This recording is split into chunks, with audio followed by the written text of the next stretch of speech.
네, 저는 이제 두 번째 발표의 사회를 맡은 경북대 인문학수론의 오준석입니다. 오후에는 이제 총 4분의 발표자 선생님들께서 발표를 해주십니다. 그래서 오전과 마찬가지로 이제 25분에서 한 30분 정도 발표를 해주시고, 그다음에 한 15분 정도에 걸쳐서 이제 지정 토론자의 이제 토론과 답변, 그리고 남은 시간에 이제 플로어 토론을 진행을 하도록 하겠습니다. 그리고 오후에 4분께서 발표하시기 때문에 그 2분 발표하시고 난 다음에 시간에 따라서 약간의 이제 휴식 시간을 가지도록 하겠습니다.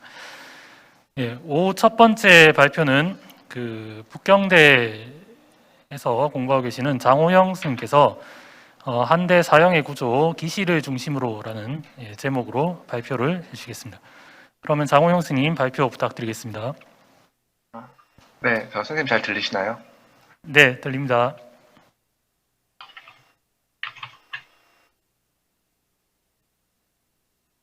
네, 안녕하세요. 서울대학교에서 석사과정 마치고 북경대학교에서 지금 박사 공부하고 있는 장호영이라고 합니다. 제가 이렇게 발표를 할 수 있을 만큼 공부가 되어 있는지 모르겠는데 이런 기회를 주셔서 너무 감사드리고요. 사실 이번 현장에서 뵙고 선생님들 인사드릴 수 있을까 해서 너무 기쁘게 기대를 하고 있었는데 이제 코로나 때문에 비대면으로 할 수밖에 없어서 이제 잠깐 안타까운 마음이 듭니다. 시간 준수를 위해서 바로 시작을 하도록 하겠습니다. 제가 발표할 제목은 한대 사형의 구조 기시를 중심으로 라는 제목이고요. 잠시만요. 왜 안 넘어가지?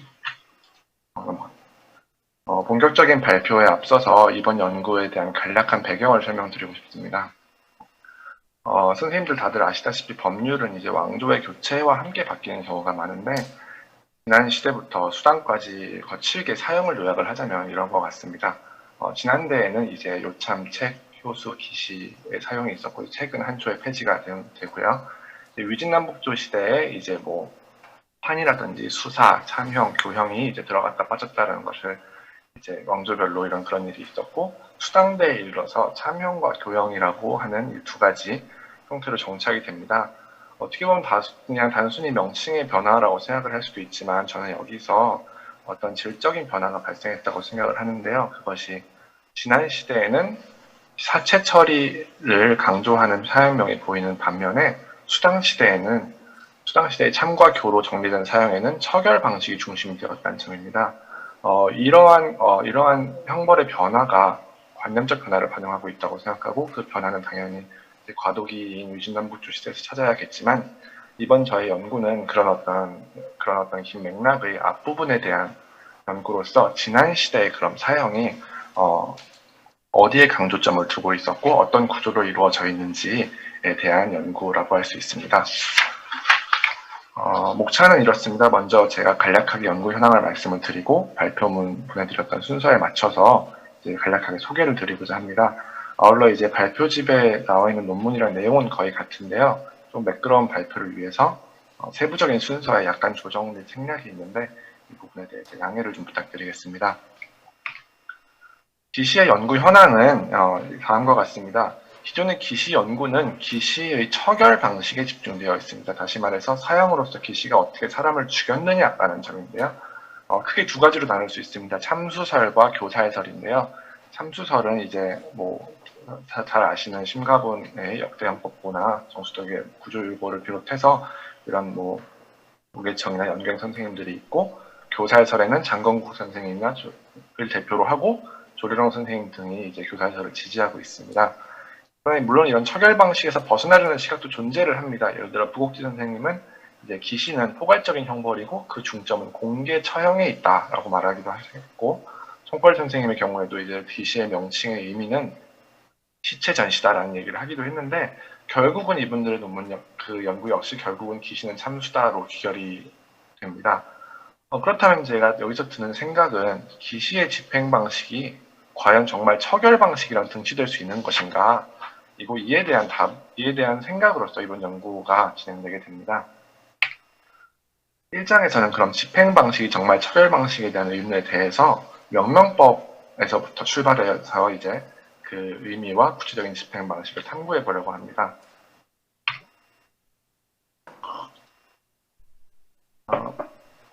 선생님 잘 아시겠지만 2년율령 등 이제 한율에 보이는 형벌은 그 집행 방식을 가장 주된 집행 방식을 형벌 명칭으로 삼고 있습니다. 뭐 벌금이나 속은 이제 재산형이고 외신처분이나 성단형은 노역형 혹은 신분형이고요. 뭐 경이나 이런 육형들은 이제 신체형인데 그렇다면 사형인 기시는 그 형명에서 당연히 죽임을 표현하고 있을 거라는 생각이 먼저 들고 따라서 그 형명 자체에서 죽임의 의미를 찾으려는 시도도 있었습니다. 그래서 이 기를 살로 본다던가 이제 기시의 기자가 기살이다 이런 식의 해석이 있었는데 사실 기시의 표면적인 의미는 시의 벌이다라고 해석을 하는 게 맞을 것 같습니다. 설문해자에서도 이제 기를 버리다라고 생각을 하고 있고 얘기 왕제편에 나온 이제 시에서 사람을 형한 다음에 대중들과 함께 그것을 버린다라는 것도 이제 그런 단서를 제공하고 있고요. 무엇보다 이 후한대의 저작인 성명에 보면은 보다 뚜렷하게 제시가 되고 있는데요. 시에서 죽이는 것을 기시라고 하는데 이 기시가 뜻하는 바가 뭐냐 하면 여러 사람들과 함께 그것을 버리는 것을 말한다라고 해서 기시라는 혁명의 가진 뜻을 명확히 보여주고 있습니다. 근데 그렇다면 이 기시를 이런 버린다, 즉 다시 말해서 시신을 버린다라고 생각하는 것이 혹시 너무 부자연스러운 해석이 아닐까, 사형인데 너무 부자연스러운 해석이 아닌가라고 생각을 한다면 생각이 들어서 한대의 다른 사형들을 제가 같이 비교를 해봤습니다. 먼저 이제 요참은 저희가 이제 이 발표 후반부에 논의하도록 하고요. 이제 효수와 책을 먼저 볼 텐데 효수는 다들 이제 아시다시피 이제 그 목을 나무에 높이 걸어두는 것을 효수라고 하고 이것은 명확히 이제 시신에 대한 소분이라고 할 수 있습니다. 책에 대해서는 이제 여러 가지 해석이 있는데 이제 물론 책형이 한초에 폐지되었기 때문에 책에 대한 자료가 많지는 않습니다만 책을 이제 뭐 사람을 찢어서 죽이는 것이다, 뭐 혹은 내장을 파내는 것이다, 뭐 여러 가지 해석이 있지만 책형이 가진 표면적인 의미는 여전히 저는 시체의 처리에 있다고 생각합니다. 뭐 설문해자 주에 보면 책은 이제 열다 펼치다는 뜻이 되어 있고 등장하고요. 장가선왕관 주원서에 보면은 되게 재밌는 애들이 나오는데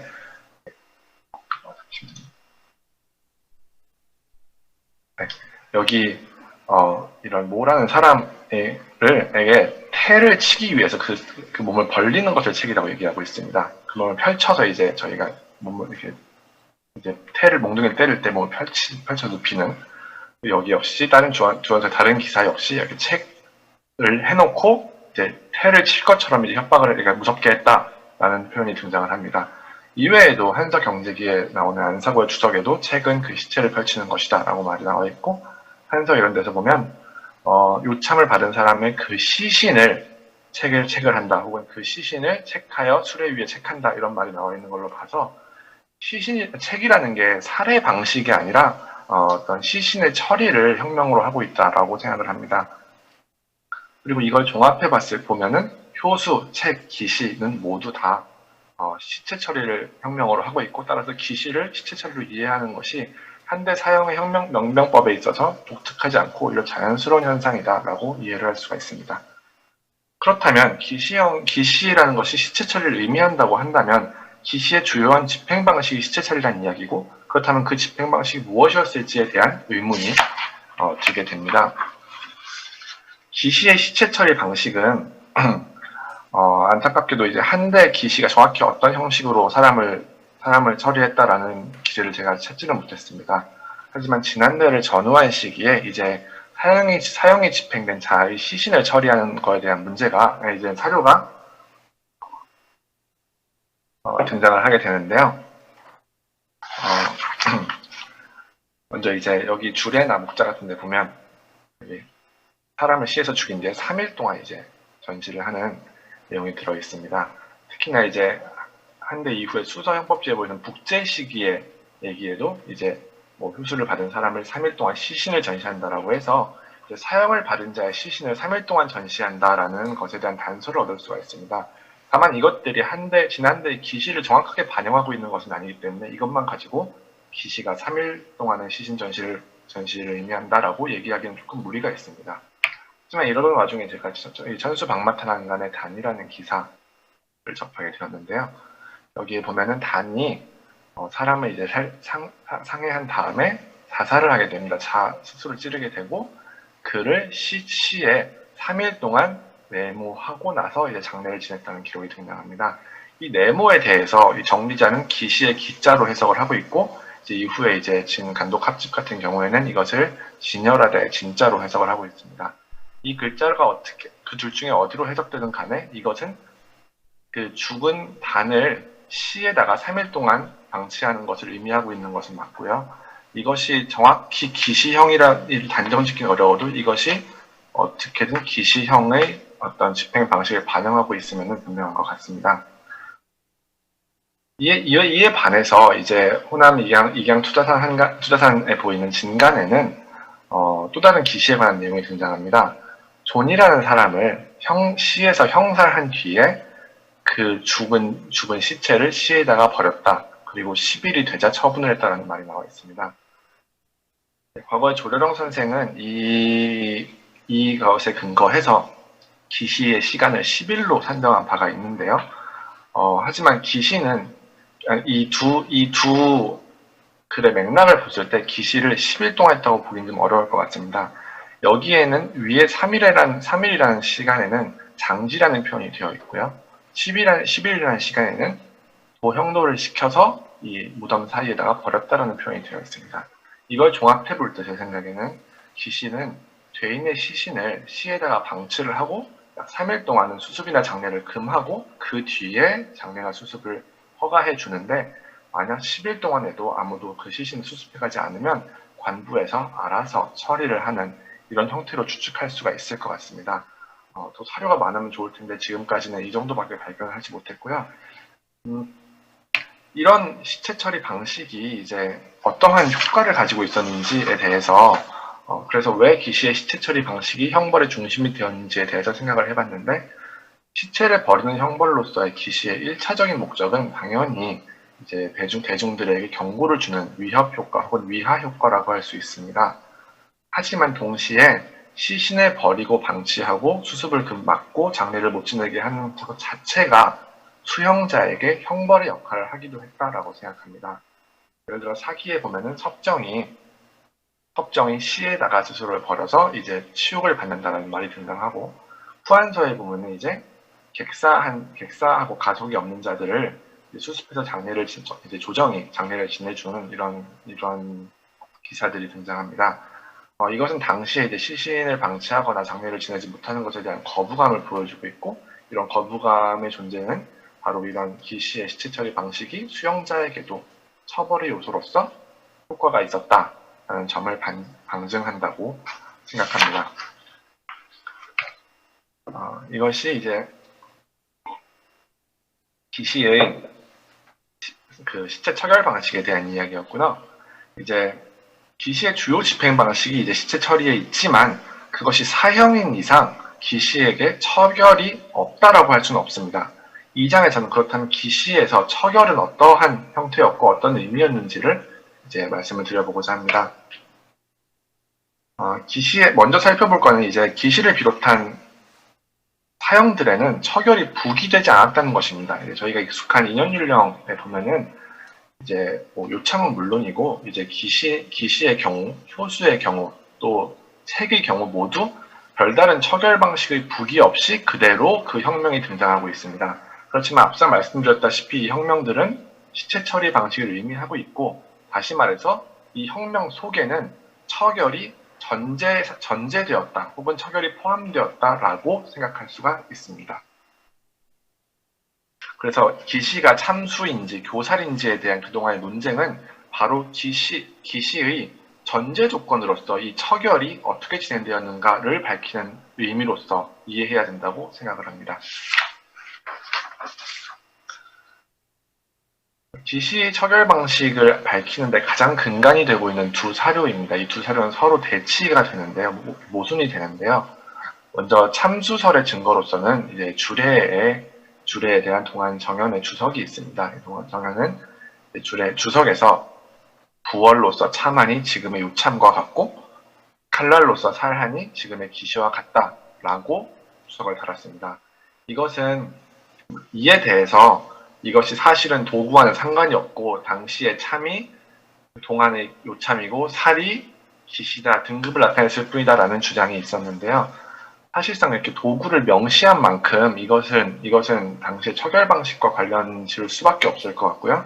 기시가 칼날을 사용했다라고 일단 1차적으로는 이해해야 될 것 같습니다.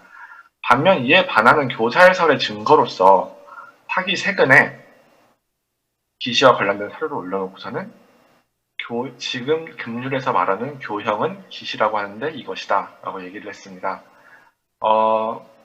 이 것에 대해서 이제 기시 교사설을 주장하는 학자들은 이걸 봐라 기시는 교형이지 않느냐라고 하지만 앞서 말씀드렸다시피 참과 교로 분할이 되는 것은 이제 수당대에 와서 생긴 현상이고 또 여기서 사기 세관에서 말하는 금률은 당연히 그 시대의 율이기 때문에 이것이 지난율을 반영하고 있지 않고 오히려 교형과 차명의 두 가지 구조에서 교형은 차명보다 낮은 단계의 사용으로서 한대의 기시가 낮은 단계의 사용이었던 점을 감안해서 교형을 기시라고 했던 당시의 상황을 묘사한 것일 뿐이고 이제 한대의 기시가 교사를 사용했다는 증거로서는 부족하지 않나라고 생각을 합니다.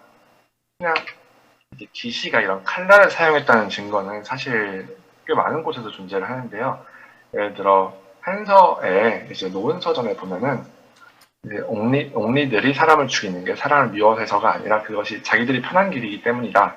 그래서 이로써 죽은 사람의 피가 시에 흘러나온다라는 말이 있습니다. 치옥질이라는 말을 통해서 이런 죽은 사람들이 모두 다 사형을 통해서 죽었다는 걸 알 수 있는데요. 피가 흘러나온다는 것은 교살로 사람을 죽였을 경우에 발생하지 않기 때문에 이제 기시가 칼날을 사용했음을 생각할 수 있고요. 무엇보다 가장 직접적인 근거는 후한서 진번전에 있습니다. 진번전에는 유질과 성진이라는 두 사람의 이 기시에 처해지는데 이 기시에 처해지는 것에 대해서 상소를 올리는 진번의 상소에는 어떻게 그들이 구도에 엎드리게 한다라는 것으로 이 기시를 묘사합니다. 이 구도라는 것은 이제 형의 집행에 사용되는 칼을 의미하는데요. 이걸 볼 때 기시는 칼을 사용했으며 이제 교살일 수 없음을 증명합니다. 여담이지만 여기 수관대보 선생님도 원래는 교사를 주장하셨다가 이제 부옥지 선생님이 이 사료를 근거로 드는 걸 보고 나서 이제 본인의 의견을 주장을 바꿔서 이제 교살이 아니다라고 돌아섰던 그런 경우도 있었습니다. 그리고 기시가 교살이 아님을 확인하는 또 하나의 증거로는 한대 형벌 체계의 정합성 혹은 일관성이 있습니다. 먼저 한대에서 사체를 포함한 신체의 훼손은 처벌의 요소였습니다. 형법지에 보이는 삼족을 말하는 이 삼족지령에 보면은 이 형에 당하는 자는 육형들을 모두 시행받고 나서 머리를 걸고 그 고륙을 시에서 젓갈을 담근다 이런 형태로 묘사가 되어 있습니다.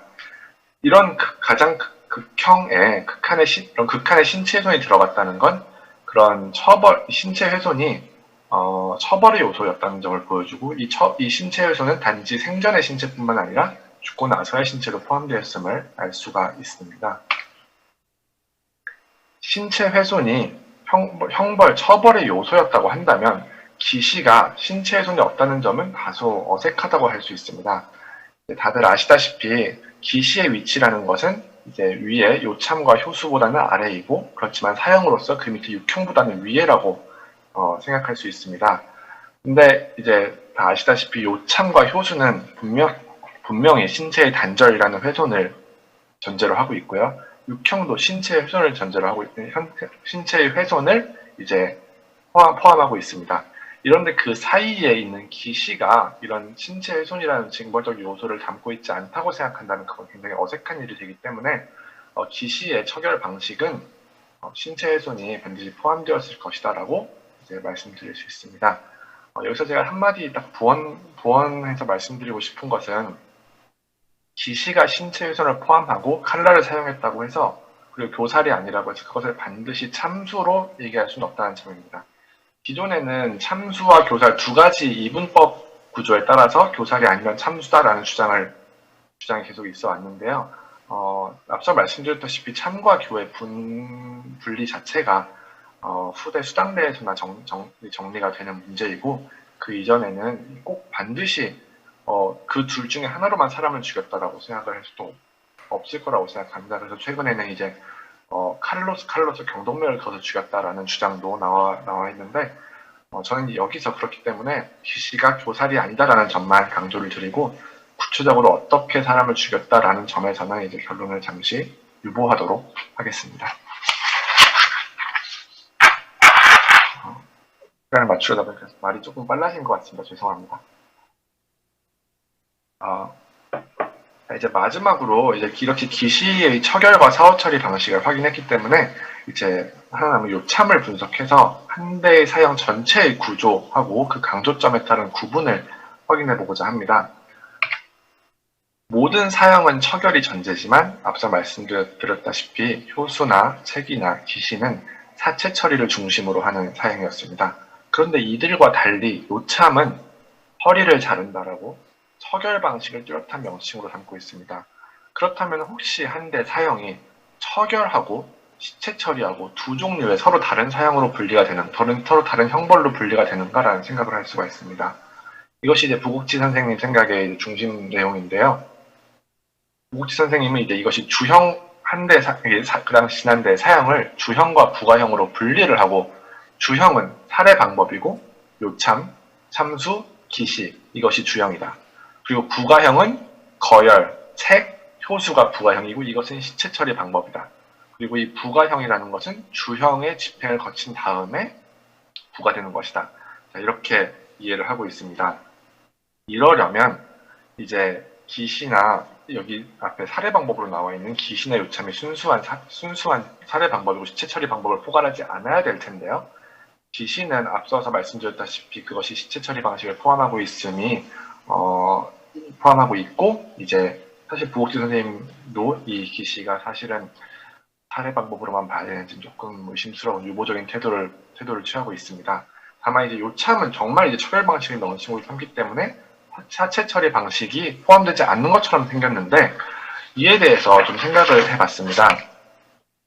그럼 요참이 정말로 사체 처리가 없었는가에 대해서 저 인연율령을 보면 이제 황제 신세나 이런 행세들을 위조한 자에게 요참을 한 다음에 그것을 순한다고 되어 있습니다. 이 순이라는 것은 이제 안사고 주석에 따르면, 주석에 따르지 않더라도 이제 전시라는 의미, 돌면서 전시를 한다는 의미를 가지고 있고, 요참의 처결을 그렇게 돌아다니면서 전시를 했을 리는 없기 때문에 이것은 요참을 받은 죄인의 시체를 전시한다고 볼 수 있습니다. 따라서 요참도 시체 전시를 포함했을 가능성이 있습니다. 또 하나 이제 주목할 것은 이제 요참을 받은 죄인의 가족들이 받은 연좌제입니다.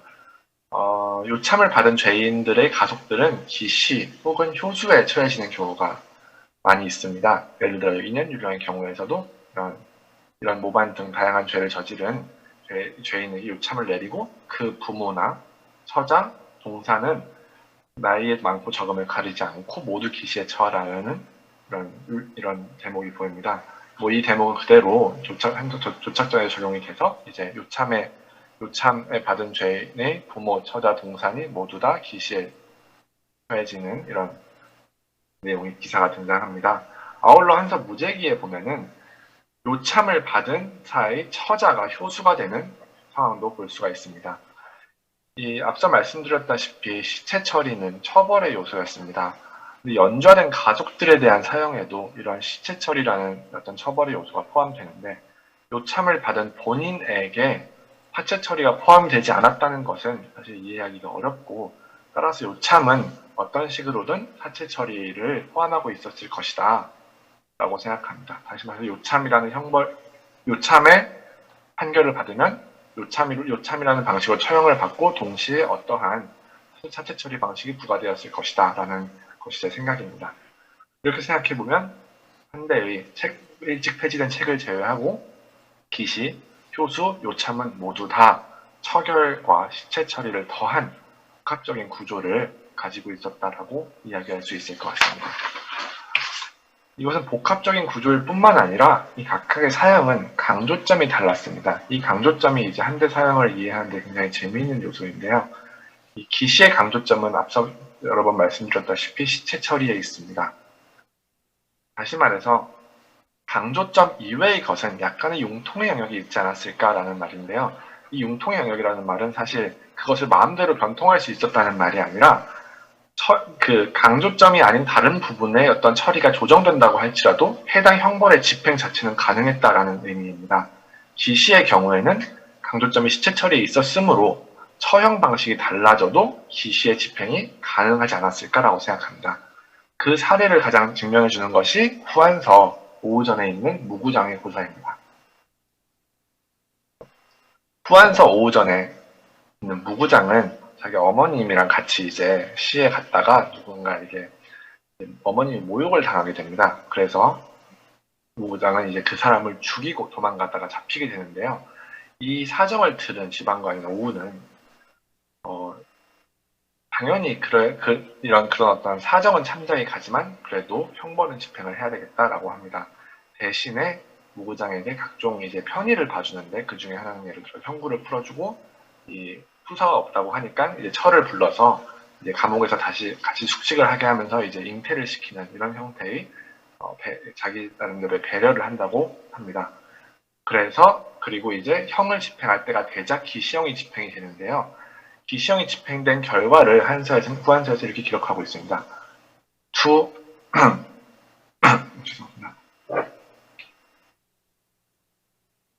투현 이사인데요. 이제 대략적인 해석은 이제 목을 메어 죽었다라는 뜻입니다. 형의 집행으로 죽은 것이므로 이것은 아마 기시형일 것으로 생각이 되는데 이제 목을 메어 죽었다는 사실은 기시의 처결 방식이 달라졌음을 의미합니다.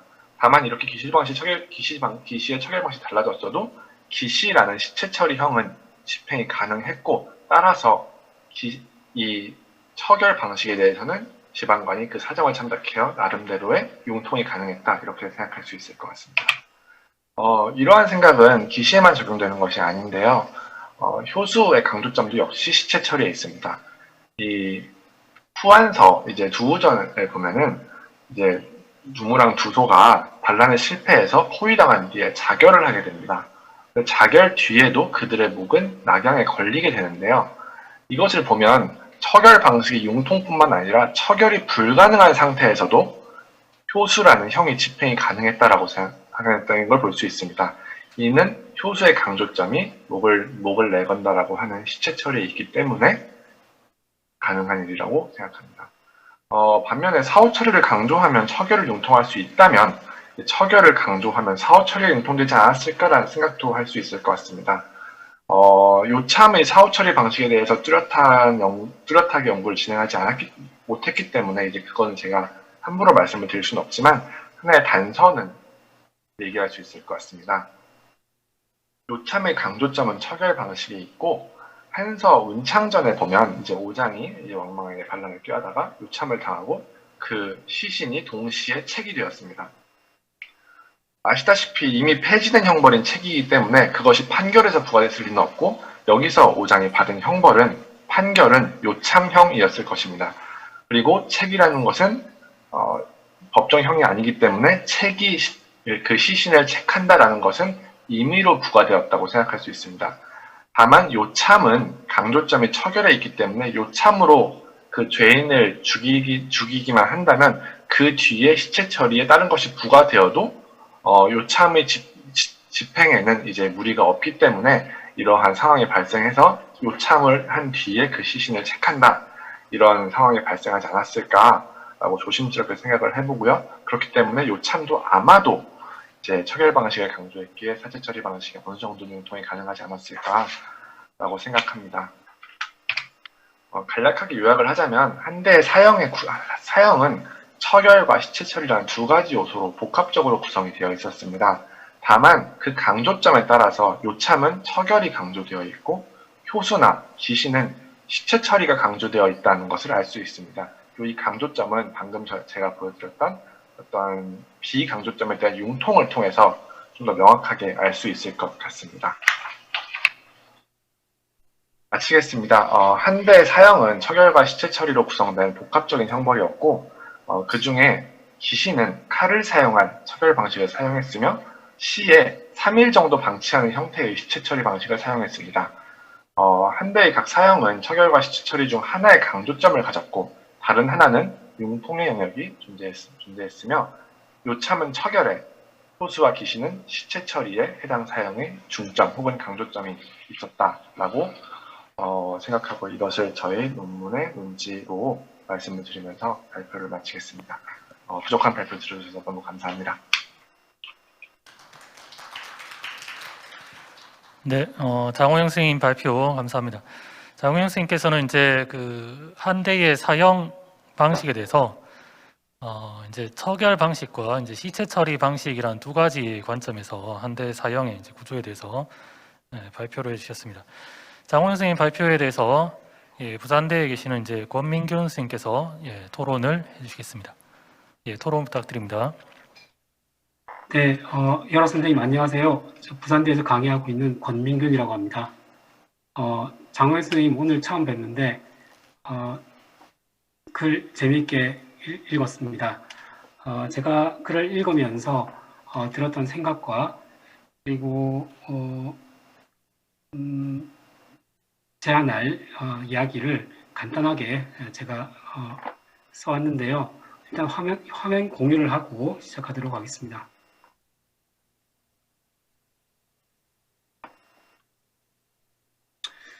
네, 일단 사형의 구조, 기시를 중심으로에 대해서 제가 글을 재미있게 읽었습니다. 이 윗부분에 있는 내용은 이 부분에 있는 내용은 장호영 선생님께서 논문에 쓰신 글을 제가 읽으면서 요약한 내용입니다. 이 부분은 중복하지 않고 넘어가도록 하겠습니다. 이 다음부터 제가 보고 느낀 점들을 말씀드리도록 하겠습니다. 필자께서는 이 기시에 대해서 이 처결 방법, 참수인가 효수인가 이런 부분들과 형식이 주형인가 부가형인가 이런 다양한 문제에 대해서 기시를 중심으로 다양한 자료를 통해서 논증을 하고 있습니다. 그리고 기시를 비롯해서 책이나 요참, 효수 등 한대 사형 역시 처결과 시신 사후 처리라는 복합적인 형식으로 진행되었다는 점을 설명하고 계십니다. 이러한 점들은 여러 학자들이 논란하는 문제이기 때문에 본 논문의 이러한 설명은 이후에 한대 사형제 연구의 한 관점을 제시해 줄 수 있을 거라고 생각하고 이 논문의 의미가 바로 여기에 있는 것 같습니다. 제가 토론자의 논문을 읽으면서 가졌던 의문과 생각을 간략하게 아래에 제시를 해 보겠습니다. 우선 제가 이 글을 받아보고 제목부터 먼저 보게 되는데 제목이 이제 한대 사형의 구조였습니다. 한대 사형의 구조를 기시를 중심으로 살펴보겠다고 하신 내용이었습니다. 그런데 사실 이 제목을 보면 이 한대 사형의 구조를 살펴본다고 해서 저는 글을 읽기 전에 우선 이 기시에 대해서 제가 사실은 이 기시에 대해서 문헌 자료나 출토 자료에서 그다지 상세한 정보를 주고 있지 못했기 때문에 좀 뭐랄까요, 좀 다양한 정보를 받을 수 있을까 그런 기대를 한 것은 사실입니다. 그래서 구조라고 말씀을 하셔서 이게 이제 좀 다각적이고 입체적으로 기시에 대해서 서술이 될 것이다라고 기대를 했습니다. 예컨대 이제 기시의 명칭이라든지 유래와 과정 그리고 기시를 행하는 행령의 공간에 대한 이런 소개 등이 있을까 하는 그런 생각들을 좀 한 것이 사실입니다.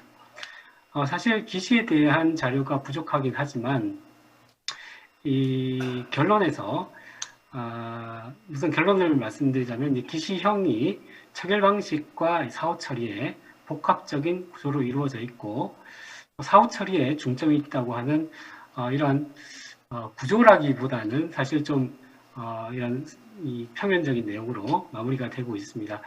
그렇다면 제목에서 이 구조라는 표현을 조금 바꿔보는 게 어떨까? 전 조심스럽게 선생님께 제안을 드립니다. 두 번째는 필자께서 밝혔듯이 이 고대 중국의 사형의 명칭은 요참, 그러니까 처결 방식을 중점으로 두고 있는 요참이라고 하는 이 사형을 제외하고 모두 시신에 대한 사후 처리 방식과 관련이 있다고 말씀하셨습니다. 요참 역시 사후 처리가 전제된 형이었다고 언급을 하기도 하셨죠.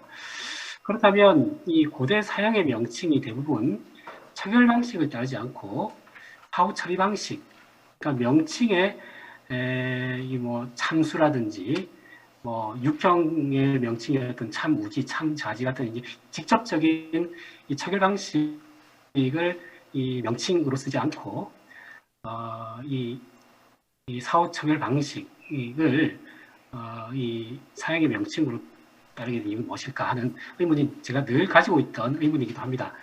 물론 이 부분에 대해서는 자료가 별로 없어서 설명이 힘드실 수도 있을 것 같은데 늘 고민을 해야 되는 부분이라고 생각합니다. 이 문제는 뭐 자료를 제시를 해주셨지만 얘기에 뭐 여중 기지 이런 개념과 관련이 있을 것 같은데 분명하게 이야기가 어렵습니다. 혹시 이 논문을 준비하시면서 이 부분과 관련해서 가졌던 생각이 있으시면 좀 소개를 부탁드리기를 바랍니다. 이와 관련해서 현재 이 기시의 과정과 관련해서 이 문헌 자료에는 더 이상 구체적인 이런 과정과 형식에 대해서 찾아보기가 어려울 것 같습니다. 다만 이 논문에도 소개하셨듯이 이 토자산 구호정 진간에서 사루시, 기시, 우시라는 표현이 보이는데 이 기시의 모습에 대해서 현재까지 나온 자료 중에 가장 구체적인 자료일 것 같습니다. 이 자료 말고도 아까 그 천수 박마탄 간독의 기지어시 3일이라는 그런 자료도 있었죠. 이 두 가지 자료가 현재까지 이제 이 출토된 자료 가운데 이 기시의 과정에 대한 이 정보를 주는 가장 구체적인 자료일 것 같습니다. 따라서 이 출토 자료에 의거해서 기시가 처결만이 아닌 시신에 대한 사후 처리 효과를 기대했다는 점을 전제로 먼저 설정하고 기시를 비롯한 중국 고대 사형의 이러한 관념이 어디에서 비롯되었는가 하는 점에 좀 중점을 두면 이 부분도 좀 서술이 되면 어떨까 하는 생각을 해봤습니다. 그리고 세 번째 제가 가졌던 의문은 이 의문도 제가 기시에 대해서 늘 이 문헌 자료나 이 출토 자료를 읽으면서 궁금했던 점인데 본 논문에서 기시의 중점이 처결 방식보다는 시신에 대한 처리 방식이 중심이라고 논했는데 아마 이 시신의 처리는 반드시 이 시라는 공간에서 이루어졌을 것이라고 생각이 됩니다. 그리고 기시와 함께 말씀해 주셨던 책이나 요참, 효수 이런 것도 역시 시에서 진행되었을 것이라고 아마도 생각이 됩니다. 따라서 시신이 처리되는 시라는 공간에 대해서 좀 더 저는 주목할 필요가 있을 것 같습니다. 이 문제에 대해서는 이성원 선생님께서 2008년도인가 관련 논문을 써주신 내용을 제가 보기도 했는데요. 이 시라는 공간이 오늘날 일반적으로 생각하는 이 시장이나 저자 이런 것과는 약간 거리가 있을 것이라고 생각합니다. 그래서 이 사형 집행 장소로서의 시를 조금 묘사를 해 주시면 어떨까 하는데요. 즉 성 내의 거래의 공간으로서의 시가 존재했다면 이 공간은 동시에 형의 집행 장소로서의 시의 공간이기도 한 것 같습니다. 전시 효과를 거두기 위한 것, 위화감을 주기 위한 것, 분명히 이런 목적이 분명히 보인다는 점은 일반적인 관점이기도 하지만 시라는 공간이 가지는 의미가 어떤 것이었기에 이렇게 이제 삶과 죽음이 교차하는 공간이 되었는지 그런 설명도 제가 늘 이 평소에 가지고 있던 의문점이었습니다. 이 논문을 토론하는 자리에서 한번 선생님께 평소의 생각을 한번 듣고 싶어서 이런 질문을 가지고 왔습니다. 마지막으로요. 제가 글을 읽으면서 약간 좀 혼란스러웠던 부분이 있습니다. 바로 이제 책이라고 하는 이 형인데요. 선생님께서 이제 장가산안간의 주안서에 책이 인용된 책을 인용해서 주원서에 언급된 책을 인용해서 태영을 위해서 죄인의 몸을 펼친다. 뭐 이런 의미로 사용되어 있고 이렇게 이제 책의 의미인 찢는다라는 의미는 내포하지 않고 있다고 하셨습니다. 그런데 3장 내용에서 이 부옥지 선생이 이 부가형을 설명하면서 거열, 효수 등과 함께 책이 부가형이었을 것이다 라고 이야기한 것이 있고, 만약에 이제 거열이나 효수 같은 이 부가형과 동일한 류의 형이었다면 책이라는 것이 아마도 단순히 이제 펼친다 뭐 이런 의미보다는 좀 더 이제 이 형벌이 강조되는 그런 의미가 아니었을까 그런 생각이 들기도 했고요. 그리고 장가나간간의 이 적율 두 번째 조문을 보면 레유급 위간자 책이라는 그런 표현이 있습니다. 여기서는 이제 책이라는 것이 단독으로 쓰였거든요. 그래서 이 단독으로 쓰인 이 책이라는 표현에 대해서 이 몸을 펼친다라고 하는 그런 의미로만 해석을 해도 될까 그런 의문이 들었습니다. 그리고 이 책자를 장기시 라고 안사고가 해설을 했는데 이 부분에 대해서 이제 이 책을 이 장자를 시신을 펼친다라고 해석을 했는데 물론 이 장자에 이 진설의 의미도 있지만 이 장자에 활 시비처럼 팽팽하게 잡아당긴다 이런 의미도 있는 것 같습니다. 그래서 이 책자에 대해서 이 논문 곳곳에 조금 다른 의미로 사용되고 있는 것 같아서 이런 점들을 조금 질문을 해봤습니다. 참고로 한석 경제기에 이제 책형을 이제 기시로 고친다라고 하는 그런 내용이 있는데요. 이 내용에 의하면 이 책자를 펼치다라고 라는 의미로 보자면 이 경제기의 이 책의 내용이 좀 이해가 되지 않습니다.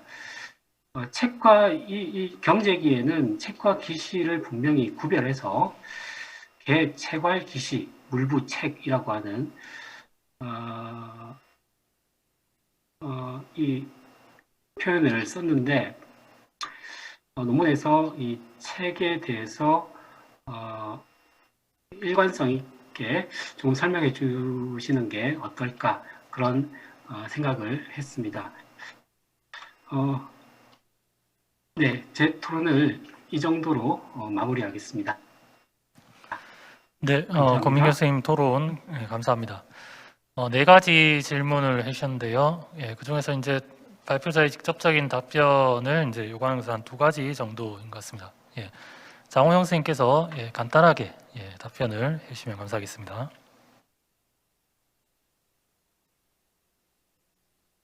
네, 권 선생님 안녕하세요. 처음 뵙겠습니다. 너무 부족한 글인데 토론을 이렇게 잘 써주셔서 네. 너무 감사합니다. 먼저 첫 번째 사형의 구조라는 제목에 대해서는 저도 너무 감이 큰 대목을 잡지 않나 생각하고 있었고, 너무 평면적이라는 생각 역시 사실 하고 있던 바인데, 속으로 이제 캥겨하고 있던 바인데 지적을 해주셔서 너무 감사드리고요. 앞으로 좀 더 다각적인 분석을 진행해 보고자 합니다. 두 번째, 이제 사형의 명칭이 사고방식을 따르는 이유, 혹은 기시의 관념이 어디서 왔는가, 이런 말씀을 해주셨는데, 간략하게 말씀드리면 부족한 생각을 말씀드리면, 사형의 명칭이 처리 방식을 따르는 이유는 그들의 강조점이 사후 처리 방식에 있었기 때문이고, 왜 사후 처리 방식에 강조점이 있었는가에 대해서 개인적인 생각이 조금 있습니다. 이제 하나는 이제 한대 형벌이 수용자 본인의 고통으로만 끝나지 않는다는 그 형벌 전체의 방식에 기인한 것입니다. 당시 형벌은 이제 아시다시피 형벌 받는 사람의 재산과 가속을 몰수하는 등 이제 수용자 본인의 신체의 처벌에 그치지 않았습니다. 사형의 사후 처리 방식 역시 이러한 방식의 연장선으로서 수용자가 죽음으로 인해서 그 처벌이 그치지 않고 그와 어찌 보면 죽음과 상관없이 죽음 이후까지도 처벌이 이어졌다. 다시 말해서 제가 자결을 해서 죽더라도 저의 재산이 여전히 몰수가 되는 것이죠. 이런 것이 이제 한대 형벌, 특히 한대 사형의 중요한 특징 중에 하나라고 생각을 합니다. 또 하나는 이제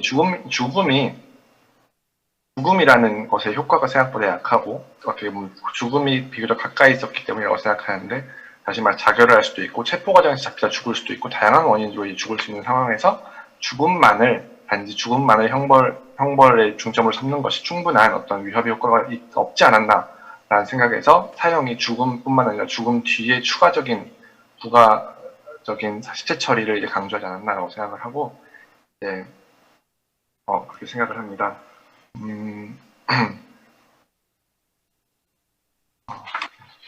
제가 받은 토론문이랑 조금 달라서 제가 헷갈려서요.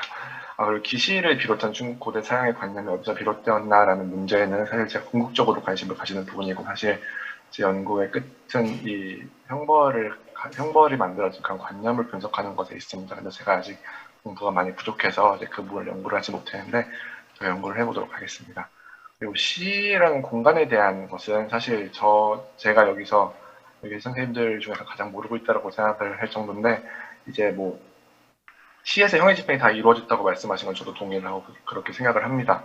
다만 시라는 공간에 대한 의미는 이제 잘 아시겠지만 이성구 선생님 옛날에 그런 시가 성소로서 혹은 제사를 지내는 장소로서의 의미를 얘기하신 바도 있고, 그 관련 연구도 방금 발표하신 이주연 선생님께서도 이제 시에 관련된 연구를 이용하셨던 것 같은데, 이제 그 시의 저는 법률적인 상황에 법률적인 관점에서의 시라는 것은 결국은 이제 전시 효과를 1차적으로 두고 있고, 이제 국제 시기의 규정을 보면은 만약에 시가 없으면 현정에 잘 보이는 곳에서 전시를 해라 시체를, 이런 규정이 등장하는 걸로 봐서 법률적인 관점에서 여전히 그냥 사람이 많은 곳, 전시 효과가 제일 높은 곳이라고 생각하지만, 그러한 관념이 그들이 시에 대해서 가졌던 관념 중에 얼마나 큰 비중을 차지하는가, 언제부터 그런 비중이 바뀌기 시작하는가에 대해서는 제가 아직 충분히 공부를 못 해봤고, 이에 대해서는 제가 공부를 더 해서 보충을 하도록 하겠습니다.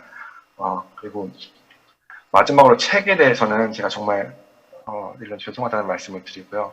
제가 이게 책이 한 초에 폐지되었기 때문에 한 대 전체를 논할 때 한 대 사형 전체를 논할 때 가져와서 얘기하는 것도 좀 부족할 수 있고, 얘기 안 하자니 그것도 좀 부족할 수 있어서 사실 논문에서 많이 생략된 부분이 있는데 이것 때문에 혼란을 드린 것 같습니다. 제가 말씀드리고 싶은 거는 이제 부국지 선생님이 주형과 부가형으로 구분을 했을 때 이제 책이 부가형이라고 되어 있는데, 그게 맞다는 말이라기보다는 책도 효수나 기시와 마찬가지로 처결을 전제한 시체 처리형이었다라는 것입니다. 책 자체가 쓰여 있었어도 선생님께서 예시로 드신 정률에 책이 하나의 그냥 혁명으로서 등장했을 경우에도 그것은 처결을 전제로 하고 있고, 동시에 책이라는 어떤 형태의 시체 처리를 포함하고 있다라고 생각을 합니다. 그리고 그게 구체적으로 어떠한 시체 처결을 했을까에 대해서는 이제 다양한 이론이 있는데요. 저는 기본적으로 이제 그냥 그 시신을 쫙 펼쳐놓는 것 정도로 생각을 하고 있지만, 여기 대해서는 아직 구체적인 생각을 해보지 못했습니다. 아울러 이제 마지막으로 경제기의 책 폐지에 대해서 정말 좋은 예시를 들어주셨는데, 제가 이 얘기를 발표 때도 하고 싶었는데 못했는데요. 이제 앞서 말씀드렸다시피 요참은 처결을 강조를 하고 있고, 이제 효수와 기신은 시체 처리를 강조를 하고 있습니다. 책도 방금 말씀드렸다시피 그 명칭이나 그 상황, 그 용례로 보건대 시체 처리를 강조하고 있는 사용이라고 생각합니다. 그러면 책 폐지의 이 말씀하신 기사가 굉장히 흥미로운 내용인데요. 예를 들어 저희가 인연 율령의 여성의 형 감명 규정을 보면 요참과 책에 처해지는 여성은 기시로 바꿔서 처한다는 말이 유명한 주문이 있는데, 이렇게 보면은 요참과 책이 오히려 등급이 유사하고 책은 기시와는 어떻게 보면 등급이 확실히 다르다고 생각합니다. 그럼에도 경제 시기에 책이 요참에 통합되지 않고 기시에 통합이 됐다는 것은 그것의 강조점이 달랐기 때문이고, 그것은 제가 주장한 바와 같이 요참은 이제 처결을 강조하는 형벌이고 책은 시체 처리를 강조하는 형벌이었기 때문에 요참과 책은 중복이 될지언정 대체는 불가합니다. 반면 책과 기시는 둘 다 시체 처리를 강조하는 사용으로서 대체 가능한 관계에 있었고, 이에 경제 시기의 책이 요참으로 통합되지 않고 유사한 속성을 가진 다른 사용인 기시로 통합되었다고 보고 있고, 이렇기 때문에 사용의 강조점을 오히려 되게 잘 보여준 사례라고 생각합니다. 제가 답변이 됐을지 모르겠는데 좋은 토론 너무 감사드리는데. 네, 장원일 선생님 답변 감사합니다. 권민규 선생님 혹시 하실 말씀 있을지 모르겠지만 시간 관계상 바로 플로우 토론으로 넘어가도록 하겠습니다. 혹시 이제 지금 플로우에 계신 분이나 줌으로 접속하고 계신 분들 중에서 발표에 대해서 질문하실 분 계시면 손을 들어주시면 감사하겠습니다. 네, 김병준 선생님, 네, 말씀해 주십시오. 짧게 하겠습니다. 다름이 아니라 우리 장영원 선생의 의견에 동의하면서 조금 도움되는 이런 생각은 어떨까 싶어서 얘기하는 건데요. 사실 내 생각이라기보다는 사실 권민규 선생님의 질문에 대한 얘기하고도 연관이 되는데, 부곡지 선생의 사용 부분을 좀 더 자세히 들여다보면 책이라고 하는 거를 그냥 단지 펼치다라고 하는 걸 넘어서서 그보다 좀 뒤에 단옥제라고 하는, 물론 한참 시간이 좀 늦었습니다만 그 사람의 의견을 빌려서 완전히 펼치고 그 다음에 내장을 꺼내서 그 내장을 완전히 햇볕에 드러내서 그것이 바싹 마를 때까지 기다린다, 이런 뜻이 있다고 그렇게 추정을 했어요. 그러면 우리 장 선생이 얘기한 것처럼 이게 그냥 시체 처리 방식이면 똑같고, 아까 마지막에도 얘기한 것처럼 이제 이 책이 기시로 옮기겠다라고 한다면, 이거 같은 처리 방식을 놓고 본다면 혹시 시체를 며칠 동안 바깥에다가 전시하느냐, 이것과 연관이 될 수도 있겠다는 생각이 들었어요. 그래서 아까 얘기한 좀 정말 내장을 다 꺼내서 그게 말 때까지 계속 있다는 얘기는 실제로 뭐 내장 꺼낸다는 게 중요한 게 아니라 그만큼 오랫동안 사실 바깥에다 내놓는다, 이런 뜻이 있을 수도 있거든요. 그것과 연관해서 이렇게 되면 아까 권민규 선생님 지적하고 우리 전 선생이 얘기하는 그런 어떤 책과 기시 간의 관계가 적정하게 설명이 될 것 같은데, 하나 더 아까 박마탄 얘기를 하면서 10일이 아니라 3일일 거다라고 얘기했는데, 그 박마탄 사료를 다시 다 봤더니 그거는 자자라고 했어요. 자살한 거라. 자살한 경우 3일 동안 지금 메꿨다고 했거든요. 그리고 나서 그 밑에 원래 이제 많은 사람들이 조현영이나 뭐 이런 사람들이 했던 얘기는 사실은 이건 기시를 하고는 10일이고, 그래서 원래 자살한 경우도 뭐 누구를 죽인 게 아니라 누구를 상처를 주고 그다음 자기가 자살을 한 거라서 뭐 조금 더 살펴봐야겠습니다만은 이게 곧 3일, 그다음에 뭐 10일, 그다음에 아까 책이라고 하는 형태, 조금 더 긴 형태 이렇게 전시를 하는 이런 시체 처결 방식의 어떤 기일과 연관이 될 가능성, 이런 거 한번 생각해 보면 어떨까 싶었습니다. 이상입니다. 네, 장원일 선생님 혹시 답변하실? 네, 간략하게 하겠습니다. 선생님 말씀 정말 감사합니다. 저도 그 생각 계속 지금 머리에 드는 생각이고요. 이 관련해서 효수의 처결을 받은 죄인의 경우에 아이의 시체를 수습한 자도 같이 처벌한다라는 기사가 몇 번 등장을 하니까, 저도 그런 거와 연관해서 이제 시체를 바깥에 내놓고 그것의 기간이 뭐 정말 말씀하신 대로 어느 정도 차이가 있고 심지어 무기한까지도 존재하지 않았을까라는 생각 저도 평소에 하고 있고요. 선생님 조언 들어서 제가 한번 더 연구해 보도록 하겠습니다. 네, 감사합니다. 혹시 시간이 좀 지났지만 예, 혹시 질문을 꼭 해야 되겠다고 하시는 분 계신가요?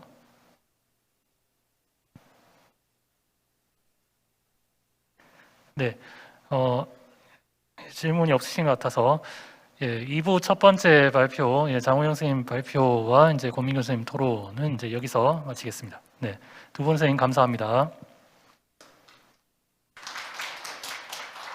예, 바로 이어서 이제 두 번째 발표 예, 시작하도록 하겠습니다. 두 번째 발표는 그 서울대에 계시는 박연미 선생님께서 지난초 사구 소고라는 예, 제목으로 발표를 하겠습니다. 예, 그럼 박연미 선생님 발표 부탁드립니다.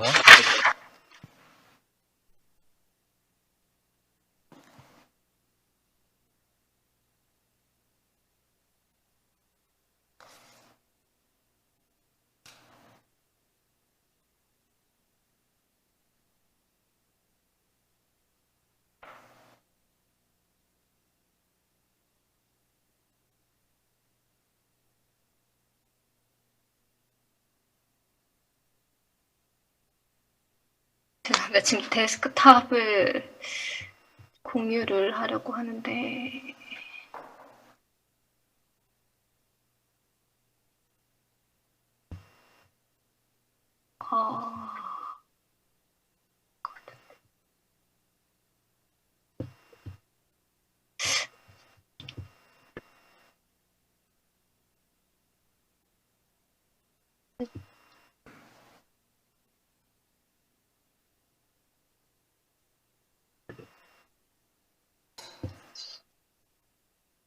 혹시 보이시나요? 네. 네, 보입니다. 네. 네. 지난초 사구 소고라는 제목으로 발표를 하게 된 서울대학교 박윤미입니다.